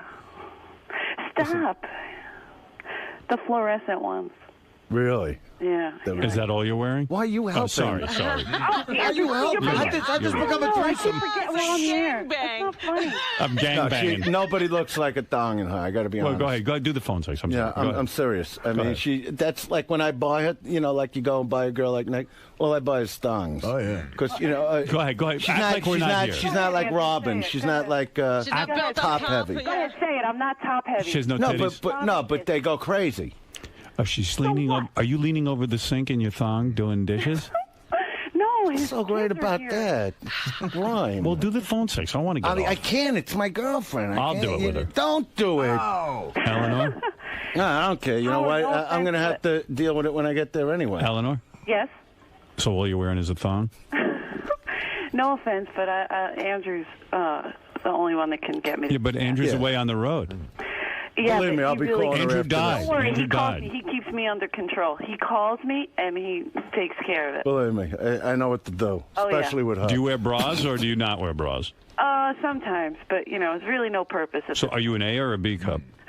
There isn't a cup for her. You don't get it. No tits? Your Andrew, tits are bigger stop than her it. tits. My tits are Look better? at Robin. Those are I fucking do. I tits. have very small chest. No, But are your nipples no, sensitive? but she's got a great shape. Don't talk. Her brothers trying really to- won't get mad. You Yeah, don't but I understand. want to have phone sex. No, I would kiss your nipples. Great. And I'm going to kiss your girlfriend's nipples all over No, fucking you can't head. do that. Hey, come here. What's the matter with you? Howard, they're very You know what I mean? It's not even right. You don't let me talk Well, about have your phone fucking sex. girlfriend. Then have phone sex with your girlfriend. I'm not going to have fun. I don't need the whole world to hear me. You know, she knows what I'm going to do. It really does annihilate the situation. Yeah, I mean, believe me, I'm I don't good hear at anything that. all that sexy. What? I'm on the You air. don't need anything that sexy. I No, mean, he doesn't he hear only it. I would wants like me- to hear sex talk. All right. Hey, Your listen. fiance's beautiful. Oh, yes, she is. She's great. You don't need anything. Eleanor, Yes. I want to meet beautiful? you. I want to meet you in person. Okay. I like you, and I wish you a lot of luck with the show. Thank you so much. Thanks, Thank you. And I'm Eleanor. sorry you have to put up with it. I'm going to call you. Don't be mad and tell you know, Jimmy, I'm just goofing I around, can't Johnny. help it. They're already driving there. Then let them drive. Let them all drive. I'll take out the pipe. Andrew. Bye, baby. No, I love you. Okay, I love All you. right. Love your thong. I love you. All right. All right. Goodbye. Love her in a thong. No, you Good gotta- for you. I'm she- happy you got a nice love life. Honestly, I see she's a nice girl. I can't be with a girl unless that's going on. Yeah. It's just You how I love am. that. You have to have the mix-up. You No, know, like you know the what? thing. It never. You know you're a lucky man. It never. You're lucky. You got a nice girl in your life. You got nice kids. Yeah, that You got the problems. I team. don't want to get into it. Doesn't sound it to me. Sounds like a great girl. She's a great girl. You go with her then. You know, what do you want? I don't mean you go. You don't know what goes on. You're lucky you got someone in your life. You're not an easy man to live No, I'm with. not. You're I'm not. I'll admit- you're crazy. I'm not crazy, but I could get loud sometimes. Yeah, and you get very forceful and very aggressive, and you think you're the Which is what the part of me she likes.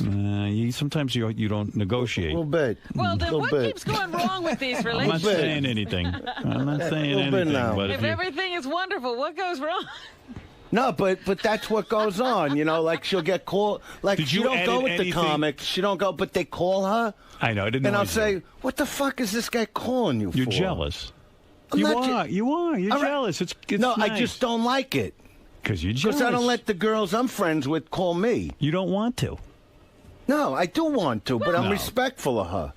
You did you No, edit anything? Did you edit anything out of the show that was sensitive, or did you leave it all in? No, I try to leave even more than they put in. Right. You know what I mean? The Okay. show is really, it's a very, like I said, it's a real show. I mean, I show you. I try to give a glimpse into my crazy world. Yeah, and that's what I think people are going to be very interested. Yeah, to I see don't that. hide when I'm getting out of bed. I want people to see like this is not, It's not all the glamour. Yeah, everyone it's not all the glamour. That's we why I got see mad you at here, and it looks glamorous. Yeah. But when you're yeah, in but bed, when I it's- wake up, believe me, it's frightening. did you you know what I resent mean? having cameras on you all the I time? did it. I did. Where's? Can I have? Uncle No. Lee loves you. No, listen. I'm not going to film anything. I just. No. Did I'm you, not going to film anything. No. You had some professional camera crews with you, no? Yeah, no, what happened was, this is what happened. Okay. This is how the show got sold. I filmed the show that nobody asked for. Oh, and now you sold it. So what happens is, a lot of the time, it is just me filming. I call it robo-dice. Right. Sometimes I do it with one cat. That's I've why I seen want you to do show it. you the camera. I've seen you do it. Okay, no, but not with these cameras. I saw Anyway, you do it. So then, when they start, there's three ways it's done. It's me filming me. Yeah. Like at night, like when I was aggravated right before I went to Boston to meet Artie. I'm laying in the bed talking to the fucking camera, going, "I'm too fucking fat. I got this on my mind. I'm not focused the way I should be." Things like that. So we see so the I inner show, workings. Yeah, I show it. Right. I'm not afraid to show it. And Artie, you have worked with Dice. Yeah, I can't wait. I'm actually going to be part of an episode. I just signed my contract, and I can't wait. I can't wait to see how it all gets put Yeah, together. it's all man. good. It's all good. I saw the clips, and I really enjoyed the clips. Man. Yeah, I'm trying to show realism. We get it. I'm gonna watch. You got us all convinced. There's no question we're going to see what you're up to. And according to Fred, this is something that should not be missed. Now, Fred never gets Well, Fred's not excited. Absolutely not. Honestly, Fred has liked Very one little other on show. television. Well, the goal is Giant Stadium. Yeah. that. What is your goal? Well, professionally, I want to do something I'm very, like I say, into my kids, right? Which and you want I them know to you're see into. you. You want them to see you. I'm at Giant trying to Stadium. teach them by example, Right. And they, I went back. I did the Garden in 2000. All right. So they seen something, but I want to do something so big because I'll be honest. I hate when I hear, and I'm not into politics or any of that shit. That's not my thing. But I do hate when I hear people talk about ever since 9/11 about how this isn't the country it once was. And I'm trying to do something because to me it's still the greatest country and always will be, to do something so big in the world of stand-up that you can still, in this country, do any dream and push yourself to do anything you want in this country, and it's the only country you can do those things. No, but I'm serious because yes, it would be a personal goal. No, it would be a personal goal. It would be showing my kids, and it's like saying, "Hey, you." That's why I call myself almost like the Rocky Balboa stand-up. This is Eleanor's brother on the phone. Yes, Joe. Yeah, go ahead. She don't have a brother. She doesn't. All right, then it's not. Okay. I'm trying to tell you something. Listen to me. I hear your dream. We heard you. All right. We heard you. Do me a favor. I'll go. You got my Uncle Nuts last night. He just wants to say hello. Can you come in a minute and say hello? All right, real quick. Where's Uncle Lee? Come on in, because... Is this really your uncle? Uncle Lee is with me since I'm 17 years old. Okay. He was a singer in the Catskills. He told you the whole deal. You remember this guy. So I call him my uncle. I remember him. And, you know, hey, Lee. He was... so he's also a big part of the television show. Hi, Lee. Howard, may I say this? No, seriously. And I wanted you to come in when I was fighting with her because you were in the house when we left. Who could calm you down more than me, Andrew? No, it's the truth because he saw the fight. Let him say something. I have to say, I'm just saying. I actually can't believe I'm here. This show, the whole thing, the excitement is exciting me. I mean this.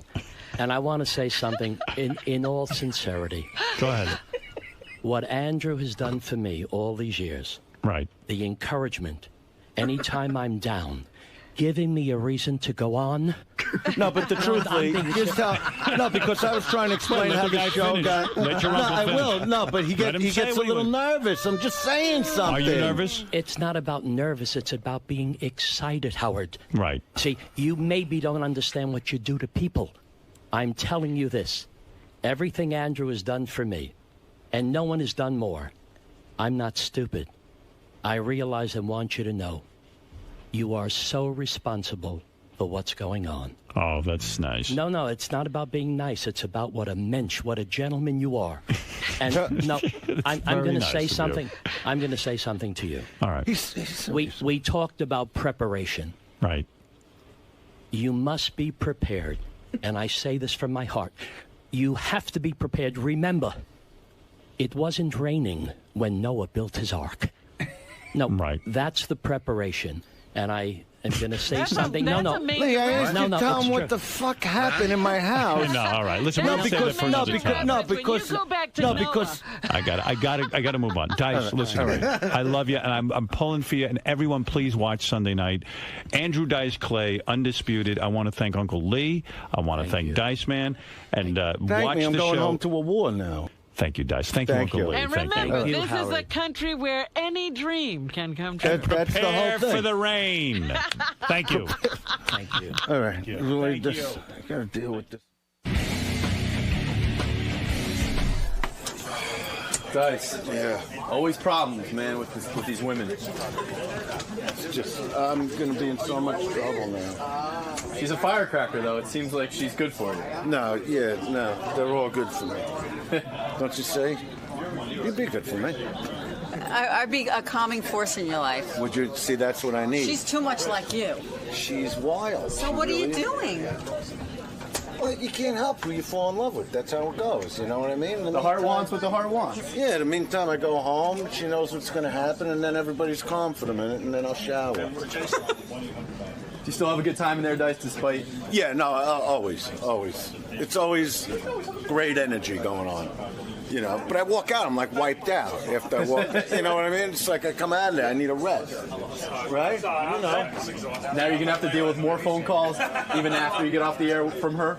Well, yeah, I shut my phone actually for now because I got to do more on Sirius now. And then I'll deal with it. I can't think about her, this animal, what I go with. All right, man. Good luck with your show, Dice. Thank you. Thanks a lot. John Hines, Steve Langford, come on in and tell us what's going on the Howard 100 newscast and also in the wrap-up show. Here's Steve Langford, everybody. Just some of the stories we're working on in the Howard 100 newsroom. Gary the Retard's birthday lunch, a sweet celebration at the Hawaiian Tropic Zone in Times Square. But the big news... It was over $600. What? that lunch. Who was there? Shuley was there.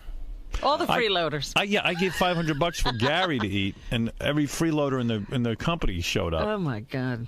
Well, apparently a good piece of tape came out of it because the big news on the way there, Howard 100 Shuley getting a tremendous piece of tape, an NYPD officer in a patrol car, seeing the stern crowd on 49th Street taking Gary to the restaurant, the cop suddenly announcing through his car loudspeaker, quote, "Shoo, shoo, retarded flu." That's great. An obvious homage to yesterday's Stern show. Oh, that's fantastic. Thank you, officers. What else do we... Oh, there he is. There's Gary the retard going to lunch. All right. Let me see. How you doing up there, Gary? What? Listen, Gary. Hey! Happy birthday, Gary. You do it on the speaker one time for us?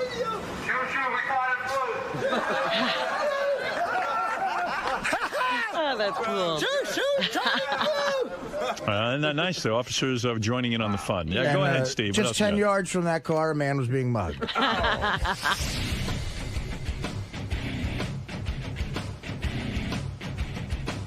What is this? Well, no, Gary, I'm on the air. I can't. There's nothing funny about it. I got to do a show. What are you laughing about then? What are you laughing about? I said I got to get on the air. And I laughed and I said, I know. I think. Well, why is that funny? Because of the wacky shit we have to deal with and how we have to come back. No. Because I didn't give you an answer. That's I don't not true have at an all. answer yet. That's not true at all. I will come up with an answer for Howard, you. I totally wasn't making any weird comment All right. about that. He walks out. I go, Gary, I can't answer that question now. And I I've got laugh- to go on the air. And he goes, No, I'm snickering because we are forced to talk about important issues in 90 seconds. That's what I was. But I said, let's continue after the show. But that's what I was laughing at. I'm not allowed to laugh at that. It's not funny. There's nothing funny. Why would you laugh? It's stupid inappropriate. fun. It's silly. You're silly. Silly, I agree with you. He laughs. I'm like, what did I say that's so funny? You didn't say anything. You're not that funny off the air. I'm not funny. Why would you laugh? It was. I'm laughing at the situation. You just admitted it wasn't funny. Why would you laugh? I laughed at the idiocy of the situation. Of what situation? That we're forced to try to talk about huge things in such a short time. That's all. That's what you're laughing You're about? making an issue out of nothing. All right, go ahead. Go laugh. Go laugh in the hall, but don't do it in front of me. Hey, See, I just laughed again. This guy laughs at everything.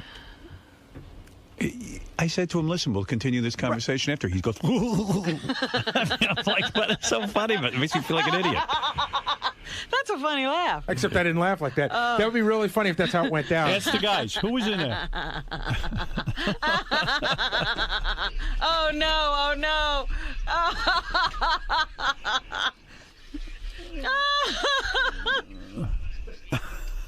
What is going on over there? Sal's, looking for attention. He's cowering in the corner. Benji's reacting to it in an odd way. And we have a whole soap opera going on. All right, Sal, no one can see you. He's got a big Gary mask on. It's a funny Gary mask. How do you make that? Put a mask on. You got to be able to see everything, asshole. All right, thank you. All right, thank you. Sorry. I'm sorry, too.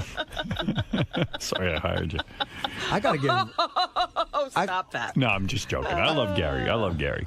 I got to give a plug to this chick, Kim, who works for us. Who's Kim? I think she's an electrician or something. She made these cupcakes. Oh, she did? Holy shit. They are extraordinary. Kim, great job. I just met her, and I was happy to meet her. Maybe she should go into business. She makes homemade cupcakes and brings them in, right, Richard? Who is she? I think she's one of the electricians. Yeah, Kim. Yeah. Very nice girl. But Gary did something with the cupcake that was so disgusting. He was in his office licking the icing off of the cupcake. Hey, I'm in my office. You come in, you don't knock. You don't know what you're going to see. And he goes, I'm not going to eat the bread. There's no carbs. And so he throws the bread away and just licks the icing off the cupcake. There's no carbs in the icing? I was joking about that, but at least I brushed my teeth, you fucking hillbilly. At least I don't have your teeth. I was going to say. Oh, good one. Miss that, asshole. What'd you say? I said at least I don't have your teeth.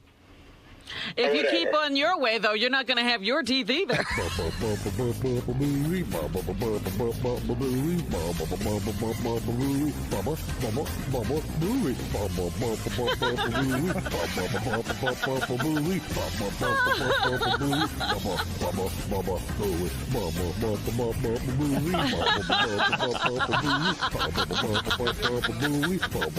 Sal's dancing to the Baba Booey song. Gary did something. Did you notice what he did this morning before the show? What'd he do? What Gary did? He was trying to talk while he was clearing his throat. Oh. He was like, Gary, please, page one. I got a clip for I you. can't believe you fucking hillbilly piece of shit that never showers, never brushes his teeth. How gross is it when he can't clear his throat? Am I wrong about that? Yeah, we were all dying laughing. You both. It's on preview page one.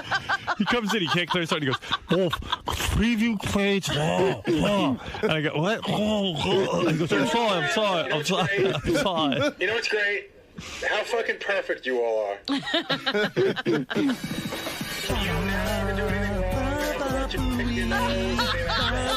I could watch a whole episode of this.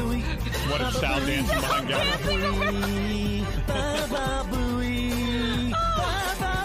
When the song's going. Sal's a good dancer.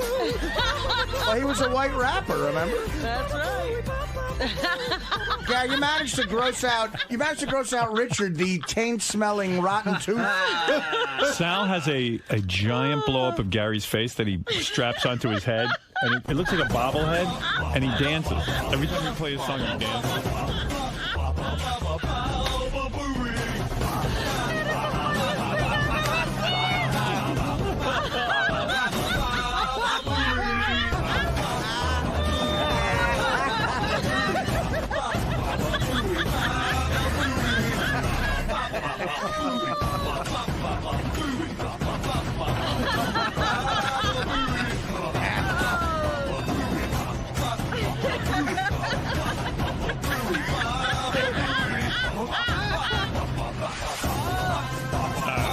It's too much.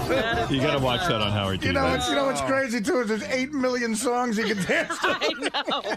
Baba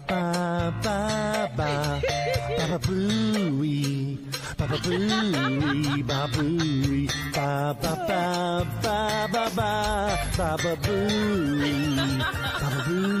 Some would like to dance some more, Howard, but he's so fucking out of breath. Baba booey.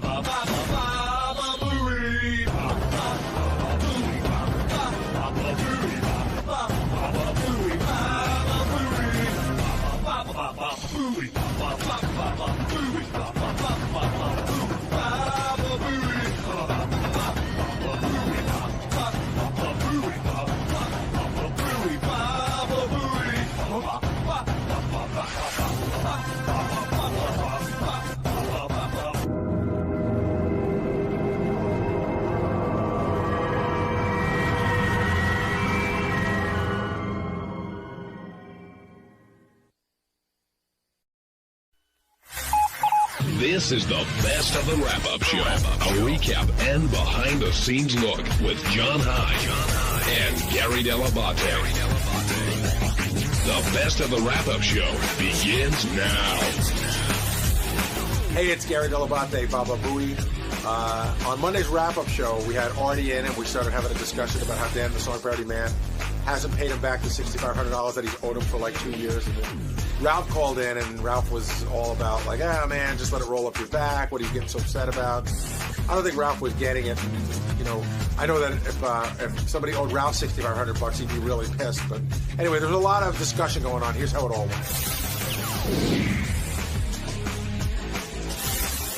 Ralph Sorella, you're on the wrap-up show. Artie, I don't understand why. I mean, I can understand you're upset with Dan. Just like I understand that you're upset, but you keep lending money out expecting a different result from various people. So you should really be putting this money out there without the expectation of getting it back. Well, hold on a second, Ralph. Hold on. Artie. But can I finish? Hold on, but have you lent money to other people I don't and lend gotten money. it back? I don't- I'm talking to Artie. Stop for a second. Ralph, it's not about you for 3 seconds. Artie, have you lent money to other people in the last 5 years and gotten it back?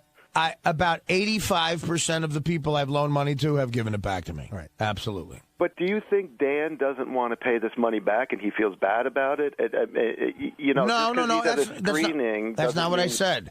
That's not what I said. I think Dan does feel bad about it, but it's just a little aggravating when a guy seems to be relaxing on a weekday afternoon at a screening he's getting for free with one of the biggest stars in the world because he works for him, instead of maybe, I don't know, doing anything to scrape it up. It's just, I'm being honest with you, Ralph. It's Right, but one doesn't preclude the other. Just because he did a screening doesn't mean that should he just sit in his house and Ralph, if it were your not leave? Ralph, and, if it were your money, hold on a second. If it were your money, if it were your money that somebody owed you, you'd probably have a similar feeling. That's not the point. But no, but it is the point. No, it's a not big the point. What I'm wondering is, why do you even let it get to you that you're letting this upset you? And it's how much is it, by the way?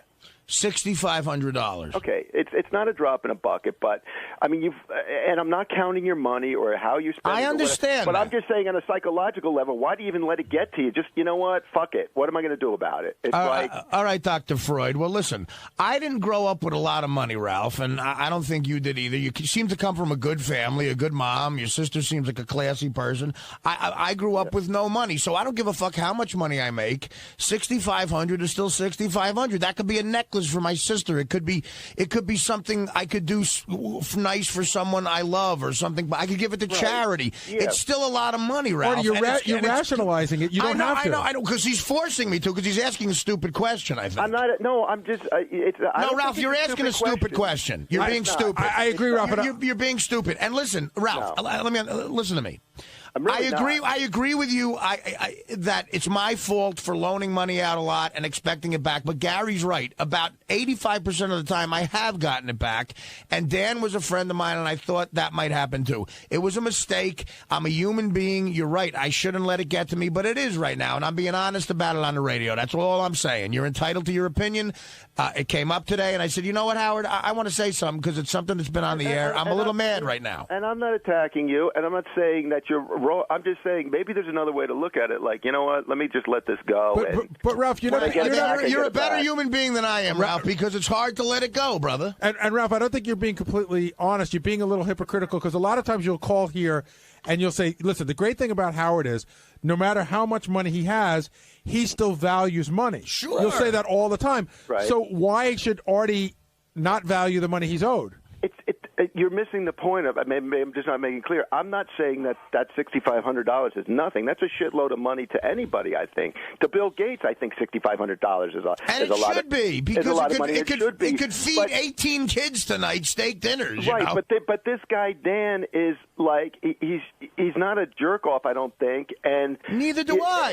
And he's obviously having trouble paying it back, and you're getting upset with yourself and him, and it's like you don't need to, that 65. You're not getting kicked out of your house, Ralph. You're not getting it, man. You're not getting it. It doesn't matter if I'm getting kicked out of my house, man. You're not getting it. You're saying you're not counting Artie's money, but you just counted it. Yeah, Ralph. The fact that he's not getting kicked, it's completely irrelevant. It's just money. No, it's just money. But it's not just the value of money. It's a friend treating you kind of shitty. Yeah, right. There's more to it than just the money aspect of it. It's somebody you trusted.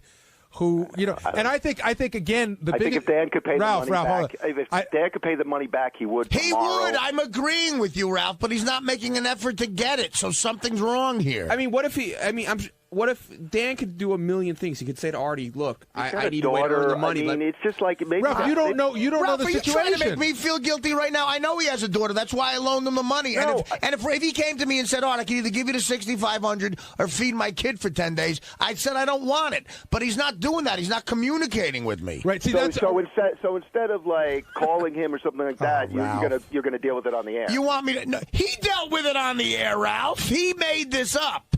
And Howard harps on it because it's funny and interesting. Every time he sees Dan at a screening, Howard makes a joke about it. So get on Howard for talking about it on the air. But didn't you bring it up today and say I'm upset with Dan? No, Dan came up, and I thought, and I am, and because it's been brought up on the air, I brought it up. All right. Ralph, only you could make Artie feel like the villain in this.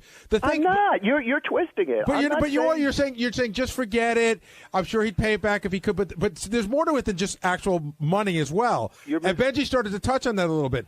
No, hold on. Let me finish now. Hold on. Let me you're finish. Trying to make me the villain for saying, "Hey, look at it." So you are the villain because you're talking like a jerk off right I want now. to make my point, and I have the luck of not having to listen to Ralph while I want to make the point. It's not only dollars and cents you're dealing with here. Benji sort of touched upon it. It's a friendship. It's a person that you trusted that said they were going to do something that they didn't, and it's a lack of communication. And I think that's Artie's biggest issue. In other words, if I were in the same position and somebody came to me and said, listen, man, I know I owe you that money. Times have been rough.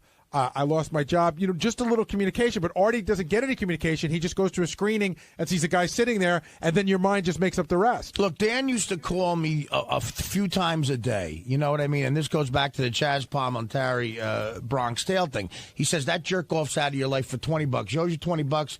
But he's going to avoid you forever. It's different with me and Dan because I do want to see the kid. I like the kid. I hope his daughter's fine. So tell me, look, Art, I just can't. Every once in a while, call me up and say, I ain't got it, man. I'm sorry, brother. And everything's fine. And I know he's embarrassed. I'm sure it's one of the reasons he's probably embarrassed. But still, those are the parts of life where you got to man up and bite the bullet. Right. Well, you're absolutely right about that. I mean, he should be communicating or saying something or letting you know, or I don't disagree with that.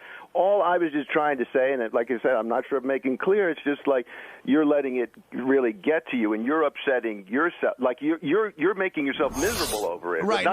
Maybe I'm overstating it, but you know what I mean? Like I would be like, well, fuck it. Well, I'm gonna get my. You got enough to worry about. Ralph, you're right, but you know what? It doesn't consume me 24 hours a day. Today at 6:02 when we started, it got to me, and I brought it up. And I would never have brought that up on the air if Dan didn't, and Howard didn't keep bringing it up. And that's it. I'm classier than to loan people money and then to bring it up on the air. He brought it up. He brought it up. And, this other guy who owes me the money, who I won't talk about because I would never do that, he's not a friend of mine. I don't know him. I still don't know why you lent that guy money. Because he told me he was going to get killed by a loan shark or something, and he was going to get evicted from his house. And look, people know I'm a soft touch. I gave the guy $4,000, and you know what? He's not a friend of mine, and I don't care if I ever see him again. But Dan is, and I do care. That's the problem. See, that's the problem too. It's like people know that you give out money, and it's like I know, but and look, the Bank of Hoboken. To my family, exactly. What do you call you? The Bank of Hoboken. That was very funny. But to my family's credit, no one in my family has ever asked me for money. I got cousins who work their ass off climbing roofs, carpenters. I come from a classy family, thank God. It's no one in my family. They're happy for me, and I love seeing them. But I got a couple. Look, I went to a high school, had a few dirtbags in it, and people. And they seem to find you. People are lingering around. Why do you think I'm not on Facebook? Hey, have you been able to say no to anyone? You'd be bankrupt if you were on Facebook. That's a good question. Have you said no to anyone? Like, what's the best story you said no to? From the guy who couldn't say no to Scott the engineer. Oh, right. Like from a high school. That's true, right? You know what, Benji? I don't think I've ever said no to someone who's asked me to loan them money. And because no one's ever asked me to loan them $1 million, but people have always asked me to loan them money that's affordable to me. Technically, with Dan, I did because Dan wanted $15,000. I gave him $7,500, and then he came back and said, "Forget about it." Can I tell you something? This is really terrible. We were going to do sort of a practical joke hidden camera. It came up on the air. I came up in one of the meetings one time. You were lending people money, and we were like, Artie's such a soft touch. He's such a good guy. We were going to do a hidden camera. Yeah. Where I was, but this I felt so bad about. Where this. I was going to come out to George Takei and he was going to ask me for money. No.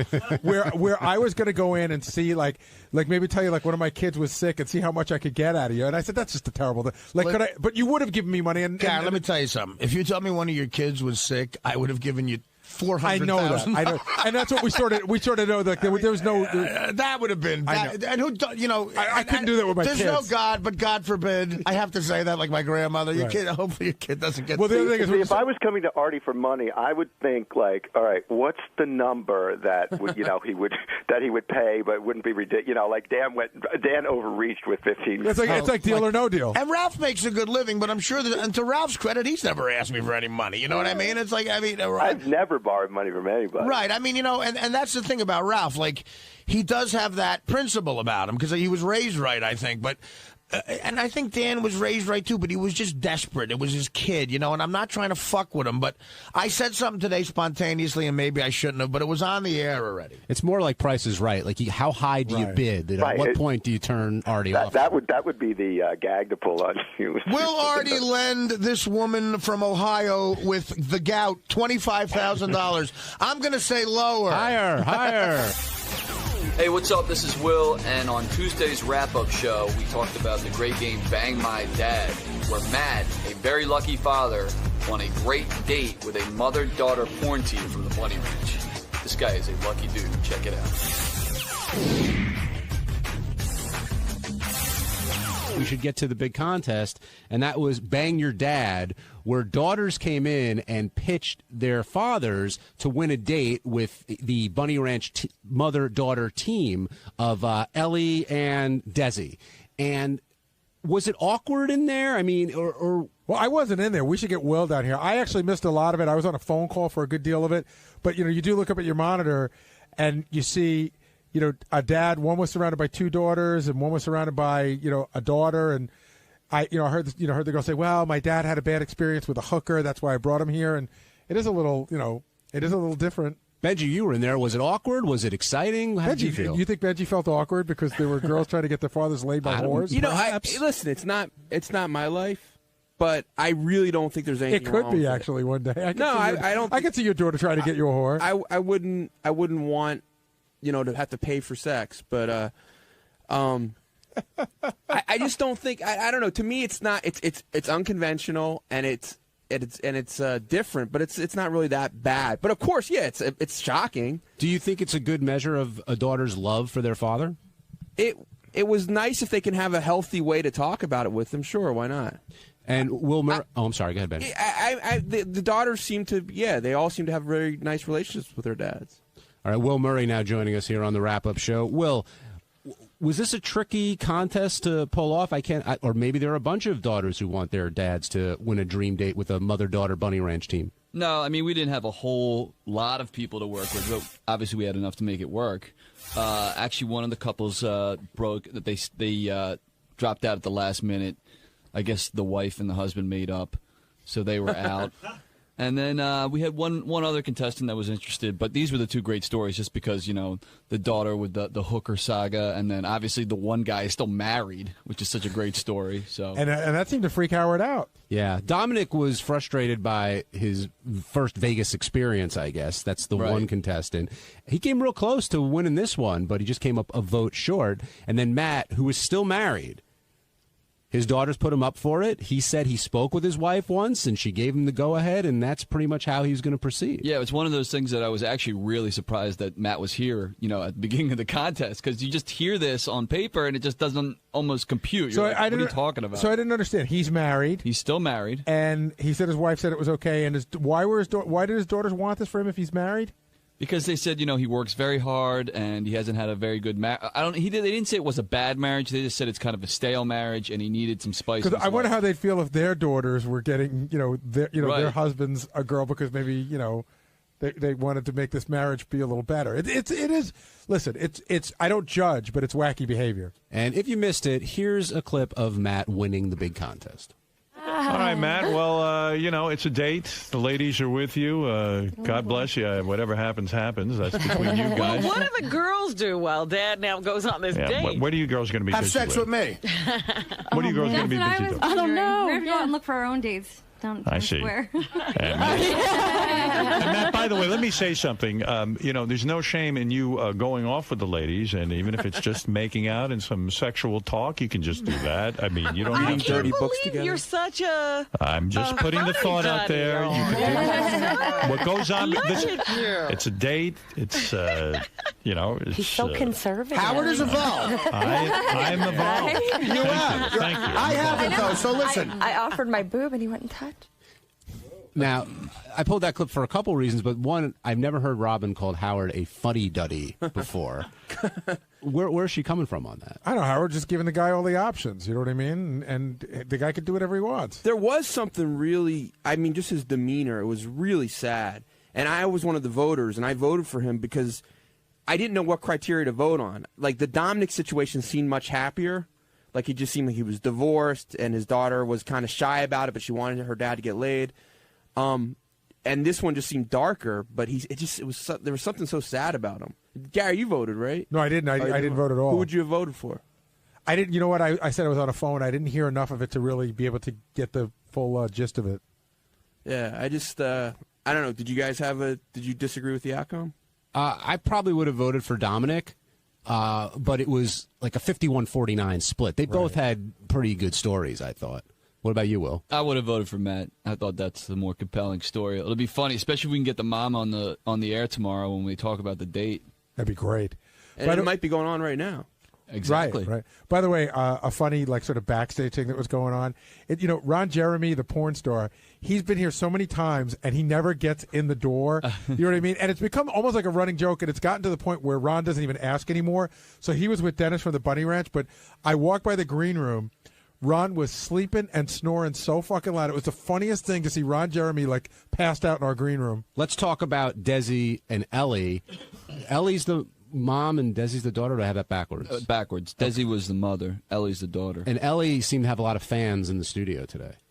Who, Ellie? Yeah. The daughter? Yeah, she's pretty hot, especially for, Bunny Ranch girls sometimes get a bum rap, but the last few that have come in here have been pretty attractive. That Brooke Taylor was really hot, I thought, and the Virgin girls were hot, too. Which was the one that was doing this? That was the mom. Oh, okay. That was Desi. And what do you think of their relationship between the two of them? It's so bizarre. Even doing the pre-interview, and Desi was telling me how she scolds Ellie for not cleaning up their Bunny Ranch room, and then Ellie tells me, well, I have a lot of rough sex in there and things get scattered. What am I supposed to do? It's just the whole thing is weird. I like the part where they talk about they are a mother-daughter team, but they don't do things together. There's a line, and they won't look at each other. They could have sex in the same room, but they won't look at each other or make eye contact. Right, and they go even further than that, saying well, if we saw each other, that would be disgusting. That'd be wrong. That's the hard line they draw. Yeah, it's interesting to see where they're drawing lines because there are a few other things that may cross other people's minds. Right, lines, excuse me. But when you put together a contest like this, people are going to be somewhat freaked because you got, the daughters pitching the dads and what the prize is. But ultimately, that's what makes it compelling to listen to, I would imagine. Yeah, they're interesting people. It's not your average person who wants to get their dad laid. Ask Napkin Ed, you're on the wrap-up show. Yeah, those fucking bitches made me sick today that you had in there on the fucking show with that fucking laugh and it's fucking phony-ass shit. And I wouldn't mind fucking cutting their throats and putting them in the ghost. Ed, calm down. No, they made me fucking sick. Ed, you got to chill out. I'm fucking mad. What? All right. He's angry. Hey, it's Sal, and on Wednesday's wrap-up show, the brilliant Bob Levy came on to talk about his problems and the fact that he can't spell, that he can't comprehend anything, and then they asked him who's smarter, himself or me, and that fucking moron had the balls to say he's smarter than me. He can't even say shrimp properly. He can't even spell. He's an idiot from New Jersey. He lives in a fucking trailer. Fuck you, Bob. Steve, when you came in, you were skeptical of the way Bob pronounces things and the way he spells things. I mean, Bob, some people think, how could you not be able to say this? How can you not be able to spell this? Because I don't know these words. Like, once I can get to know the word, it's, I can learn it, and that's how I go. I don't use these words like that. Doug came up with that stupid word, and he spit on me when he was saying it. What was that What was that word again? Oh, what was that? Oh, my God. It was like tittle-thwaddle or thwaddle something or other. I mean, it's words that you don't use. Yeah, tiddly. What the fuck is that? When am I going to use that? And that's one thing we get do a Miserable Men is a lot of people say, I just don't buy it. I can't believe that this guy can't read, that he's this, this is them saying it, that he's this stupid. But here's how I do know it's true. Right. Because Bob's wife really doesn't believe it, and that's just love. Yeah, exactly. You know what I mean? Like, it's in other blind words, love. I think if the fact that she goes, I don't really think Bob thinks like that, and I see the way she looks at him, that's why I buy it even more. But the funny thing is, Gary gets my emails. Like, if I send in a bit or something, he'll write back to me and go, what are you talking about? And I have to actually go back and forth 3 times. First of all, Bob writes no capitalization, no punctuation, and unbelievable amount of misspelling. So it's hard to really comprehend. I'll show you one of his emails later. It's all run on. I don't know where it begins or it ends. It's like a cat walked across the keyboard. But I have to say that after I've communicated with Bob enough, I sort of now do you understand know it, right? Yeah, I sort of look at your emails and I think about it and I get it. Well, there'll be times we're doing the show and I hear him trying to pronounce a word, and he's nowhere even near the word, not even close. And for whatever reason, I know exactly what word he's trying to say. Well, Bob, let's let Christine get a word in here. Christine, I mean, what about what Gary just said? Do you love him so much that you can look past that, or do you think? Well, I look past it because it doesn't affect our daily life. I mean, I think I'm pretty intelligent. I have good grammar. I know how to use punctuation. So it doesn't. There's anything that needs to be done. I handle all the business stuff and anything that needs to be written down. But he does ask me. Isn't it true read. Like, Christine, what's a word that he asked? Like, you're sitting at home and he goes, Christine, how do you spell? And you go, oh, my God. Yeah, he'll be on the computer. The other day it was through. And I said, well, do you mean through as in I threw a ball, or I need to go through, the toll booth or whatever? And he goes, I don't know, just tell me through. Yeah, so I had to find out which meaning. Said and through. then I went through. But then I spell it, and then he's like, okay, wait, say it again. And then I have to spell something like 4 times, and I'm She's sitting my there spell thinking, check. like, how can he not know this? Like, a part of me, I know he's not faking it, but part of me is just like, he's not a stupid man. So how can you not know how to spell simple words? I have words? a blockage with things like that. I am totally, like, 3/4 of my mind is perfect. I can think of great ideas. Really? That much of your mind? Well, all right, half my mind. Well, throwing all the jokes out the window. Yeah. When you were in school and stuff, how did you do as a general rule? Like, you graduated high school. No, I didn't. You didn't? I went to 6 years of high school. I would have had to stay. You were that guy? I was that guy. The guy that had the car. Yeah. Yeah, I was the guy. You were buying beer for everybody? Yeah, I was the guy. And I got to the point where they go, you're going to have to go another half year to graduate, and I couldn't anymore. I just couldn't do it anymore. You know what he reminds me of? After 6 years? After 6 years, I still needed like 6 more credits or something like that. And did they ever? It was so long ago, but did they ever test you, diagnose you? Say No, you're ADD, they or, just. Or I just smoked a lot of pot. When you were in high school, did you stay in one room and the teachers moved, or did you move from No, class I went to class, you fuck. You know what it's I had a like? helmet on. A question. I thought I was on the football team. It's like in the movie Better Off Dead. He has this friend, and he goes, "Look, I've been in high school for 8 years. I'm no dummy." All right, I have a question for the room, and then, of course, I want you to answer it, Bob. Okay. Who's the smarter guy, Bob Levy or Sal Governale? Fred, you first. You know what? It's like being, who's the winner in the Special Olympics? I mean, it's like everybody. Who's the fastest retard? I have a definitive answer. I do too. I actually might have to give the edge to Bob, based on just the way he conducts himself. Right, Gary. It's Bob because Bob is very aware of his limitations. Right. Sal knows he's limited, but then tries to go off into areas that he can't navigate. All right, Christine. Well, Benji, then Christine. I think they both seem smart to me. I think Bob probably has a reading problem. He might be dyslexic, but I think he has good analytical skills, which to me is intelligence. And I think Sal does also. So you got to pick one. Oh, if I think one is smarter, probably on tests. There's no way to know that. On tests, Sal would do better. Okay, Christine? Definitely my husband, obviously. But I think Bob is so street smart, and he's so good with numbers, and he's such a great businessman that it's so odd that he can't read. Because, I mean, he'll add up, he'll be figuring out ticket sales and how many seats they need. And, I mean, he's doing all these figures in his head, and he's adding up, for the month, he has 10 shows. Okay, this is how much I'm going to make for the end of the month. I mean, he does it like that in his head. Does he ever say Judge Wapner's on at 4 o'clock? No, I never did that. You ever think about getting a tutor or somebody just to help you? I'm not kidding around. Well, I'm taking acting lessons, so I'm going to see how that works. I'm sorry, what are you taking? See, Acting he just said lessons. lessons. It's lessons. Well, that's going to help me talk. Shirley, who's your vote for? I would say based on people skills, because Bob, I think, has a little bit better people skills. He could talk to people, and believe it or not, he does have a filter in his head that I think Sal sometimes is there, but it's just not on. Bob, you want to vote on this? I would definitely say me, because like when we played that game, and Sal wouldn't check the words that I did, and I sent you the bit. I said, why don't we have a thing where people would call in to win if I got it right, or if Sal got it wrong? Like he wouldn't check the game, so it would be like a double game trying to win it, because he's checking my words on a computer and he can't do it. That's true. That makes him stupider. Well said, Bob. Well said. Well put. Am I right? Yeah, well put. And I stupider believe the was term is- actually correct when he used it that way. It's actually more stupid in that context. Well, yeah. Hey, Chris. So Christine said you're good with math. Can you do simple Go ahead. math? Hit me. Like- Go ahead. Hit me with numbers. It's simple. 15% of 200. No, well, give me like 8 times 7, anything like that. I'll answer All right, 8 that. times 7. 56. Wow, that's great. Yeah, keep going. Keep going. Really, he stomps out the 12 answer. times 12. 144.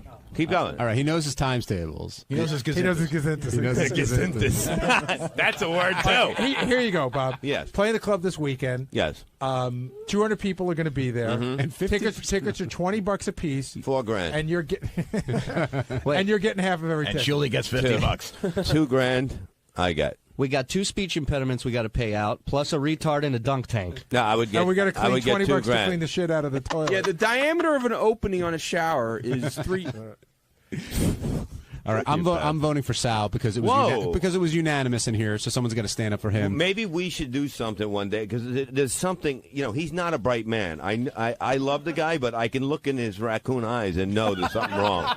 There's something wrong. I love the guy, but there's something wrong with him. I think Sal's a lot smarter than you guys, all of you realize. And You think he's like a fox, smart like I'm that? giving him a ride home every day, so clearly, That's true. Look, a free ride home. In But this John, you have been in from the a car Jew. where you probably had to bite your lip when Sal was saying, in World War II, when we fought in Indonesia, he's always said, like, he didn't know who were the allies and who were the enemies in World War II. Gary, he didn't know the Revolutionary War was before World War II. Right. So yeah, with some academic stuff, he's not the brightest bulb. John, but his geography's pretty bad, But too. like Christine was saying, Bob's got a lot of street smarts. Sal has a lot of street smarts Yeah, too. the whole thing is Sal thinks he's smart. I know I'm not. He'll go and say, he'll give his answer, he'll talk about shit that he has no knowledge about. I know to shut the fuck up. Bob's right. If you ask Bob a question, Bob will go, I think this might be the answer. If you ask Sal a question, he goes, all right, everybody, calm down. Yes. Here's the answer. And then when it's wrong, it's 10 times funnier. Exactly. My question, John, is when it's wrong. I'm sorry, Shirley. When it's wrong, he breaks out the statistics to prove that he's right. Statistically speaking, That's my black babies. when you started driving Sal home and you started hearing his thought process, like in Millionaire, let's say, where they're breaking down a question, when did you realize that I can never correct this guy again? Because I have that with Bob. Every Sunday we get together, plan the show, and he'll say something before the show starts, and there's a rule between all of us. I've yelled at guys, don't talk ever before the correct show. them. Absolutely Ever. Correct. Probably as early as you realized it with Bob. To answer your question. On Thursday's wrap-up show, we talked to Richard and Will about Richard's hard feelings when Will yelled at him, and apparently Richard was avoiding going in the back and contributing to the show a little bit, and Howard, of course, brought that up on the air. And we thought we had that resolved until Jason came in and talked about how he was really angry at Richard for a bunch of things. Sal piped in, Gary piped in. Before you knew it, everybody was angry at everyone, and no one trusted anybody. And here's how it all went down. How do you feel after today, Richard? Do you feel like, do you feel like you have to have thicker skin, or you feel like you handled it the right way and now it's all gone? Yeah, and you definitely get a thicker skin after working here for a while. But I lived with Will. I was such good friends with him, and it upset me because we were so close. And, to have somebody just scream at you like you're a little kid, it really pissed me off.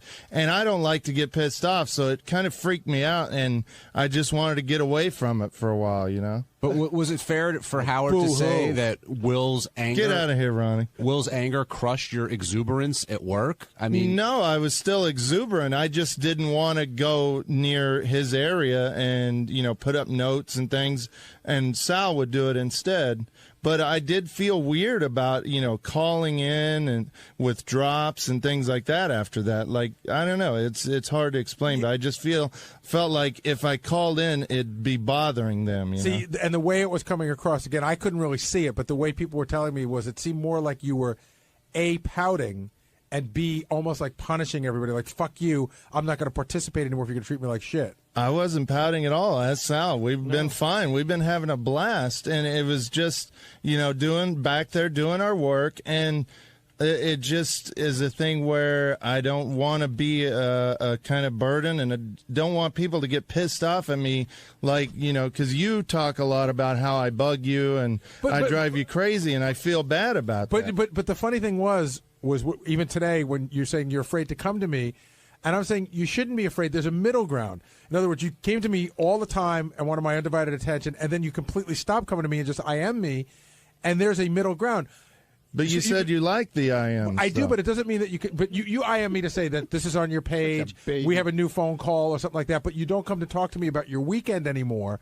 And I'm saying you got to pick and choose and say, I don't need to come to Gary to. There's a great Tradio call on page 1. I don't need to come to Gary and sell it because Gary will listen to it and he'll know whether it's great or not.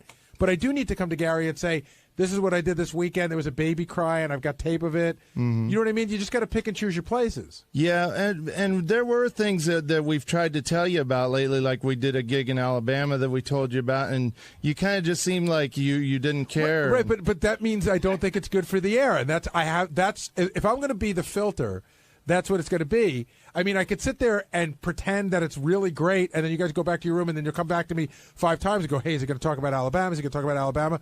Or I can just be really upfront with you because I think we have that relationship and go, yeah, I don't think that story works for the show, and then we move on, and we shouldn't be mad at each other. Ronnie, has he been leaving you alone the past few weeks? Oh, yeah, man. It's like they're not even here anymore. Really? Which is great. Yeah, I know. Yeah. See, it's awesome. Everybody likes it. I know, awesome. but one of your favorite things is breaking Ronnie's balls, both of you. Yeah, now he's been like my best friend. We still. I knew all about his therapy shit before I think all you guys did. I know, it sounds like a wounded animal. He's unloading to me in the hallway, you know? No, we still love breaking Ronnie's balls. We're just looking for the right opportunity. Oh, yeah, okay. Believe me, it's there. You know. Now, Jason, you seem a little pissed off. I am pissed off at Richard, actually. Richard mostly, because I think I'm pissed off that you're on this show right now. No, that's so funny. Then we have to hear your voice. The whole audience is pissed off right now. Well, guys, let Jason talk. Go ahead. You know, Richard sits there in his passive-aggressive bullshit on the air today and really let Will take a bad rap. Richard and Sal, mostly Richard, don't understand that what they do to Will and Steve when they're on the phone, they're the ones that slow the process down about getting jokes up and getting shit out there. They, you know, when Richard has a funny thought or something he wants to put up, it's like nothing else in the world exists to him. That it doesn't matter who you're talking to, what you're doing at the moment, what's going on anywhere. It just becomes the prime focus of it. He laser beams on it and won't let go. And, you know, in fact, I remember that day when you guys got in a fight. It was noisy in the office. There was a ton of shit going on. You both were calling the hotline at the same time. Now, Will can only physically pick up one phone call at a time.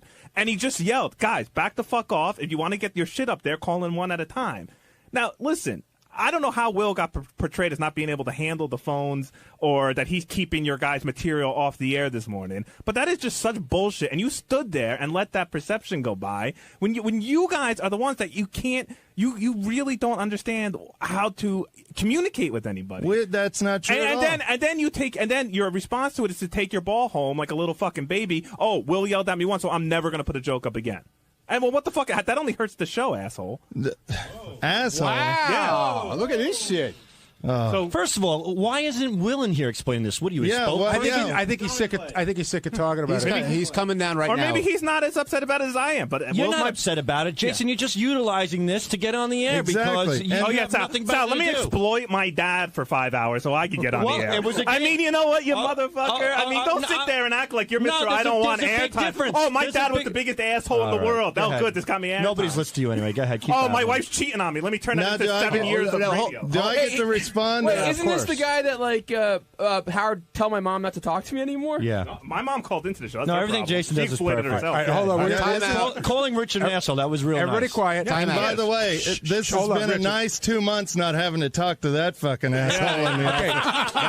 Okay. Richard, everybody quiet down. Will Murray, please step up to a microphone because Will's here. Let's talk to the source. Jason is exactly the reason I don't come into the office. Wait, what have I ever done to you in the office, Richard? Dude, go ahead. No, go ahead. Name it. No, you've thrown everybody on this show under the bus so much with private stuff we've said to you. Nobody around here trusts you. Really? You can't say anything to you. I don't feel like I can even don't say one thing about the show.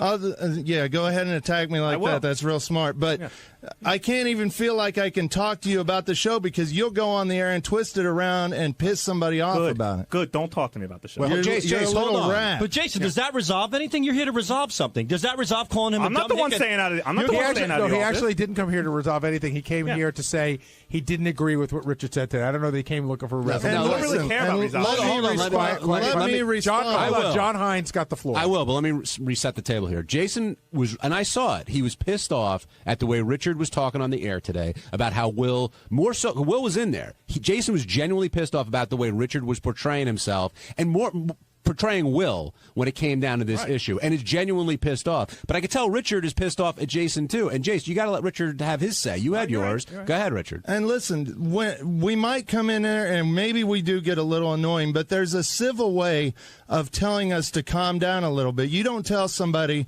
what the fuck are you doing? You don't yell at somebody like they're a little kid.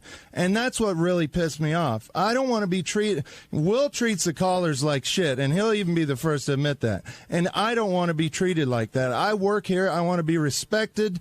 If I'm annoying you, just say, please stop. Right, but you do. I understand that, and I totally agree with you. And in a very calm environment where there's no deadlines, that applies. But listen, I've been that mean to Sal from time to time. I've been to Sal like, you got to get the fuck out of my office because you're just not fucking listening. Right. And I don't like being like that. But when something's going on and there's Howard's calling for something and we're running around looking for a piece of tape, this is like a newsroom from the 30s, when you watch a movie. So when all that activity is going on, you have to take into account that fuses are short. We're all working for the same cause. Mm-hmm. And again, like I said, you got to sort of shake it off.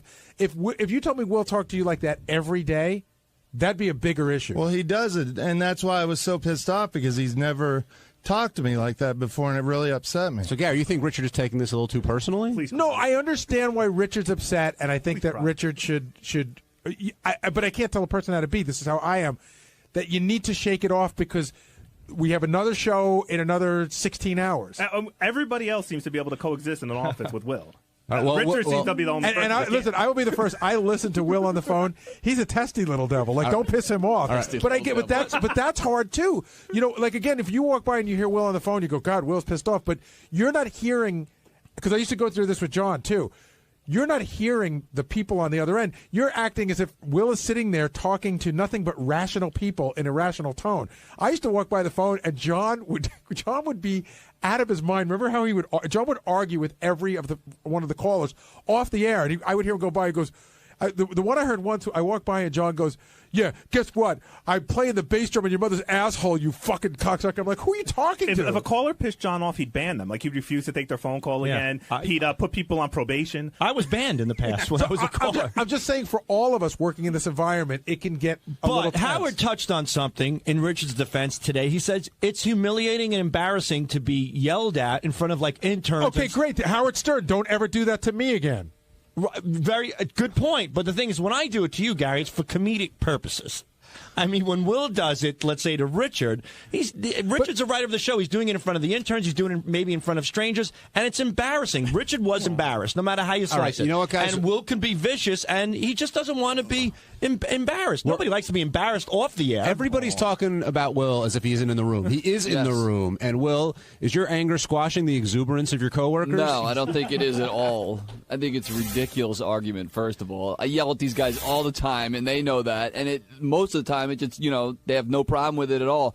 For some reason, it upset Richard on this particular day. I apologized probably the next day and said, look, the phones were overwhelming at the moment. I was tired, whatever it was. I apologize.